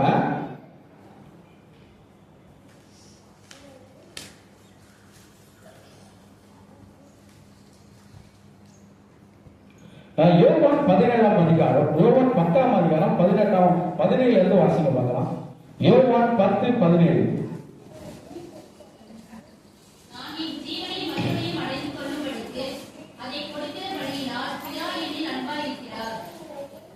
அது தொடர்ந்து வாசிங்க. ஒருவனும் அதை என்னிடத்திலிருந்து எடுத்துக்கொள்ள மாட்டான், நானே அதை கொடுக்கிறேன், அதை கொடுக்கவும் எனக்கு அதிகாரம் உண்டு. போதும் அப்படின்னு நினைத்தீங்களா? சொல்லும் போது வாசிங்க. நம்ம இஸ்ரவேல் ஜனங்களை ஆண்டவர் சிறை பிடிச்சிட்டாரு. சிறை பிடிச்ச உடனே அவர்களை எவ்வளவு துன்பப்படுத்தினாங்க. இயேசு என்னென்னலாம் துன்பப்படுத்தினாங்க சொல்லுங்க பார்க்கலாம். என்ன துன்பப்படுத்தினாங்க இயேசுவை? சொல்லுங்க. நீங்க சொன்ன பேசினாதான் நாம பேச முடியும் எங்களால. சாட்டையால அடித்தாங்க, அப்புறம் வாரியால் அடிச்சது ஒண்ணுதான். முள்முடி சூட்டுனாங்க, காலில் ஆணி அடிச்சாங்க, கையில ஆணி அடிச்சாங்க. எவ்வளவு துன்பப்படுத்தினாங்க. அவங்களால அவரை சாவடிக்க முடிஞ்சுதான்? ஏன் முடியல? இப்ப நம்ம ஒருத்தர் இருக்கிறோம், ஏதோ ஒரு பிரச்சனைகள்லாம் நம்ம வெளி உலகத்துல நிறைய பாக்குறோம். நிறைய கொலை செய்யறாங்க, துன்பப்படுத்துறாங்க, சாவடிச்சுட்டு போயிடறாங்க, எவ்வளவு பண்றாங்க. ஆனா அந்த டைம்ல ஈட்டியால கூட குத்த முடியும். அந்த காலத்துல ஈட்டி தான். அந்த ஈட்டியால இயேசுவை கொலை செய்ய முடியும். ஆனா அவங்க ஏன் செய்ய முடியல? அந்த அதிகாரம் அவங்களுக்கு கிடையாது.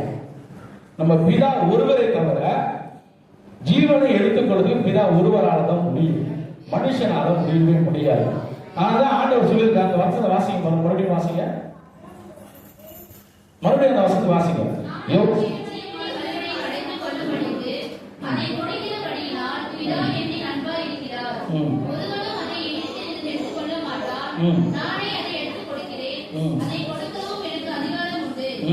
அப்படின்னு இருக்குமா? கொடுக்கவும் அவருக்கு தான் அதிகாரம் உண்டு, நம்மளுக்கு கிடையாது.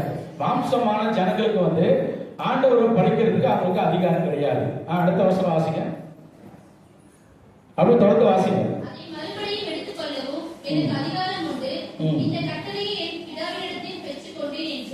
போதும். இந்த கட்டளை பிதாவின் இடத்துல பெற்றுக்கொண்டாராம். எப்படி? யாரிடம் பெற்றுக்கொண்டார்? பிதாவின் இடத்துல. மனுஷனிட பெற்றுக்கொள்ள, மனுஷனுக்கு அந்த அதிகாரத்தை விடவில்லை. ஏன் என்று சொன்னால் அவர் பிதாவின் இடத்தில் தான் சேரணும். பிதாவின் சொல்ற கட்டளை தான் செய்யறதுக்கு இந்த உலகத்துல வந்தார். இந்த பூமியில அவர் இருந்தார், இந்த பூமியில ஊழியம் செஞ்சார். பிதாவின் கட்டளை செய்யறதுக்கு தான் ஆண்டவர் இந்த உலகத்துல பிறக்க வைத்தார். மனுஷன் அது பறிக்கிறதுக்கு இயலாது. எவ்வளவு பாடுகள், எவ்வளவு அவங்க ஈட்டியால கொடுக்குறாங்க, யாடியால கீழே தள்ளுனாங்க, சிலுவையில அரைஞ்சாங்க, ஆணிகள் அடிச்சாங்க, காலில் அடிச்சாங்க. இப்ப நம்மளால ஒரு வழி தாங்க முடியுமா? ஏதோ ஒரு சூடு வச்சா நம்மளால தாங்க முடியாது. இல்ல நம்ம எல்லாம் கத்தியால குத்தம் வந்தாலும் சரி, அந்த ஸ்பாட்டே நம்ம எல்லாம் ஆயிடும். அதனால கடவுள் ஈட்டியால குத்துறாங்க. அப்ப ஈட்டியால கொடுத்த சாவனா என்ன அர்த்தம்? கடவுள் நம்மளுக்கு அனுமதி கொடுக்கவில்லை. மனுஷனால கொலை செய்யப்படணும்ட்டு அனுமதி கொடுக்கல.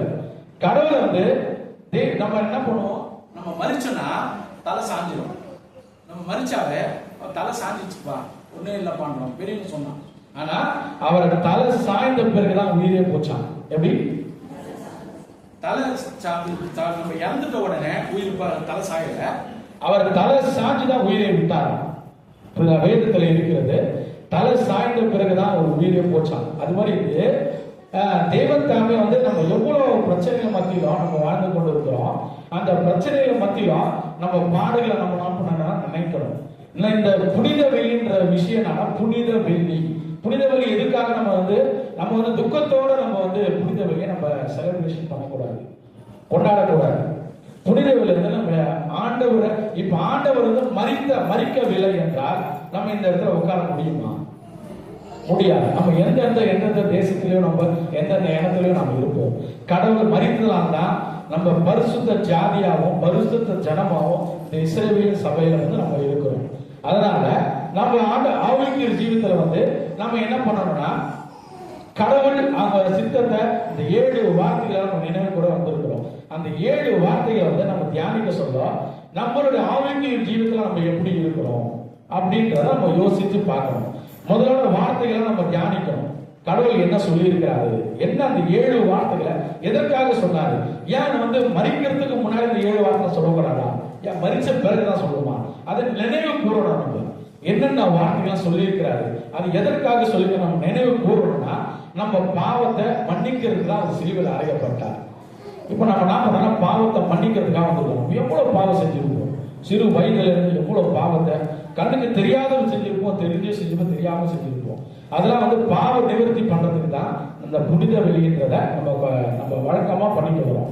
அந்த புனித வெளியை நம்ம என்ன பண்ணோம்னா, துக்கமா அனுசரிக்க கூடாது, சந்தோஷமான விதத்தை அனுசரிக்கணும். அவர் தியானிக்கணுமே தவிர அவர் வந்து துக்கமுகமா இருக்க சோகமா இருக்க சொல்ல வரல. அவங்க தியானித்து நம்ம ஆரோக்கிய விஷயத்துல நம்ம எப்படி இருக்க வேண்டும், நம்மளுக்கு எப்படி இருக்கிறோம், நம்ம பாவத்தை அழிக்கணும். கடவுளை எனக்காக நீ மறித்தீரு, எனக்காக இந்த கைகளினால பாவம் செஞ்சோம், நம்ம கால்களால பாவம் செஞ்சோம், நம்ம இருதயத்துல பாவம் செஞ்சோம். இருதயத்துல எதுக்கு வந்து ஈட்டி வந்து இதயத்தை கொடுத்திருக்காங்க, நம்ம இதயத்தை நினைச்சு பார்க்கத்தான் இதயத்தை கொடுத்திருக்காங்க. நம்ம தலையில வந்து ஆணி முள்முடி சூட்டுறாங்க. எதனால? நம்ம மூளை வந்து என்ன பண்ணுது, நம்ம தவறான வழிகளை போறோமா, அந்த வழியில போறவங்க தான் மூளை வந்து செயல்படுத்துது. அதனால தான் தலையை நினைவு கூறுவதால் தான் முள்முடி சூட்டுறாங்க. கைகளினால நம்ம பாவம் செய்தோம், அந்த கைகளெல்லாம் ஆணி. கால்களினால பாவம் செஞ்சோம். இது தேவையில்லாத இடத்துக்கு நம்ம போக கூடாதுன்னா கால்கள் அடி. ஏன்னா வேற இடத்துல அடிக்கூடாதா, முட்டியில் அடிக்கூடாதா, இல்ல வந்து பின்னாடி அடிக்கூடாதா? இது கால்கள். தேவையில்லாத வார்த்தைகள் இடத்துக்கு தான் போறதா கால்கள் அடித்திருக்காங்க. கைகள் வந்து தேவையில்லாத செயல்களை செய்யறதுக்கு தான் கைகள். இது எல்லாத்துக்கும் இந்த எல்லாமே ஒவ்வொரு பண்ணதுக்கும் ஒவ்வொரு அர்த்தம் இருக்குது. அது வந்து நம்ம ஊழியக்க தலைமுறையக்காரர் ஒரு சில விஷயத்துல அவர் சொல்லுவாரு. எதனால இந்த கைகள்னால ஆணிகள் கால்களால விளக்கத்தை நிறைய கொடுப்பாங்க. நம்மளால அது வியாக்கணம் பண்ணி சொல்ல முடியல. அதனால கர்த்தர் இந்த 7 வார்த்தைகளை சொல்லி முடித்து பிறகு என் ஆவியை கையில் ஒப்படைக்கிறேன் என்ற வார்த்தைகளை சொன்னார். அவர் சொல்லி முடித்த பிறகு வானம் இருந்துச்சு. வானம் இருந்து இடி முழக்கங்களை பரலோகத்துல இருந்து நம்ம என்ன பண்றோம், எக்கால சத்தத்தை தொடிக்கிறான்னு சொல்றோம். எதனால எக்கால சத்தம்? வானம் தேக்க சொல்றோம், எக்கால சத்தம் தொடிக்கும். அந்த எக்கால சத்தம் தொடிக்க சொல்றோம். எப்படி சொல்ற, வானம் இருந்தது, மேகம் மூட்டமானது. அப்பதான் என்ன பண்ணாங்க, எல்லா ஜனங்கள் எல்லாம் ஓடுறாங்க. ஐயோ ஆண்டவர் மறிச்சிட்டாரு, எல்லாமே போயிட்டாரு, மறுதளிச்சுட்டு ஓடுறாங்க. ஆனா நம்ம ஆளுக்கு எப்படி சொல்றதுன்னா, மாம்சத்துல நம்மலாம் சொல்றோம், அப்ப அவர் இறந்துட்டாருப்பா, அந்த பணம் என்ன வந்துச்சா அப்படின்னு சொல்றோம். ஆனா நம்ம அப்படி சொல்லக்கூடாது. நம்ம உயிருள்ள தெய்வத்தை நம்ம வழிபட்டு வருகிறோம். அவன் வந்து இறந்துட்டாருப்பா, கடவுள் மறிச்சனால தான் நம்ம கொண்டாட போறோம் அப்படின்னு எல்லாருக்கும் நம்ம சொல்லிட்டு வரோம். அப்படின்னு நம்ம சொல்லவே கூடாது. கடவுள் இறந்தாரு, அந்த இறந்த பாடுகளை தான் நாங்க தியானிக்க வந்திருக்கிறோன்ற. நீங்க வெளியிடத்துல போய் சொல்லலாம், நீங்க எதுக்கப்பா போயிட்டு வந்தீங்கன்னு கேட்பாங்க. அவர் செத்தனால நாங்க இது பண்ணிட்டு வரோம்ப்பா, இயேசு இறந்துட்டாரு அப்படின்னு நம்ம சொல்லக்கூடாது. நம்ம என்ன சொல்லுவோம்னா, இயேசுவின் பாடுகளை தியானிச்சுட்டு வரோம் அப்படின்னு தான் சொல்லணும். நம்ம தியானிக்கணுமே தவிர அவர் வந்து ஒரு துக்கமுகமா நம்ம வந்து செயல்படவே கூடாது. இன்னையில இருந்து நம்ம ஆரோக்கிய ஜீவிதத்துல நம்ம வளர்றோம். இன்னும் வளர்ந்த விசுவாசிகளை தான் நம்ம இருக்கிறோம். இனியும் அப்படி இராமல் அவருக்கு இன்னும் ஆரோக்கிய ஜீவிதத்துல நம்ம வளரணும். நம்மளுக்காக பாடுபட்டு நம்ம சிலுவையில் அரைஞ்சாரு. நம்ம எதற்காக நம்ம சிலுவையில் அரைஞ்சாரு? நம்மளுடைய பாவத்துக்காக தானே. நம்ம இதுக்கப்புறம் என்ன பண்ணோம்னா, ஒரு கூட்ட ஆத்துமாக்கள் நம்ம கொண்டு வருவோம். சத்தியத்தை சொல்லுங்க. உங்களுடைய ஆரோக்கிய ஜீவிதத்துல வளர்ந்த பிரச்சனைகள், போராட்டங்களை கடவுள்கிட்ட, பக்கத்தில் உள்ளவங்க அக்கத்தில் உள்ளவங்கள்ட்ட சொல்லி, எங்களுக்காக மரித்தார், நம்மளுக்காக நம்ம மரித்தார், உனக்காக எனக்காக தான் மரித்தார், தன் ஜீவனை விட்டார் அப்படின்னு சொல்லி ஜனங்கிட்ட சொல்லி நம்ம தியானிக்கிறோம். தியானிச்சு நம்ம முதல்ல செயல்பட்டாதான் அதுக்கப்புறம் நம்ம வந்து மற்றவங்க செயல்படுத்த முடியும். நம்ம என்ன பண்ணோம்னா, அந்த 7 வார்த்தைகள் வந்து தியானிச்சாதான் கடவுள் தாமே இந்த வசனத்தை ஆசீர்வதிப்பாராக. ஆமென்.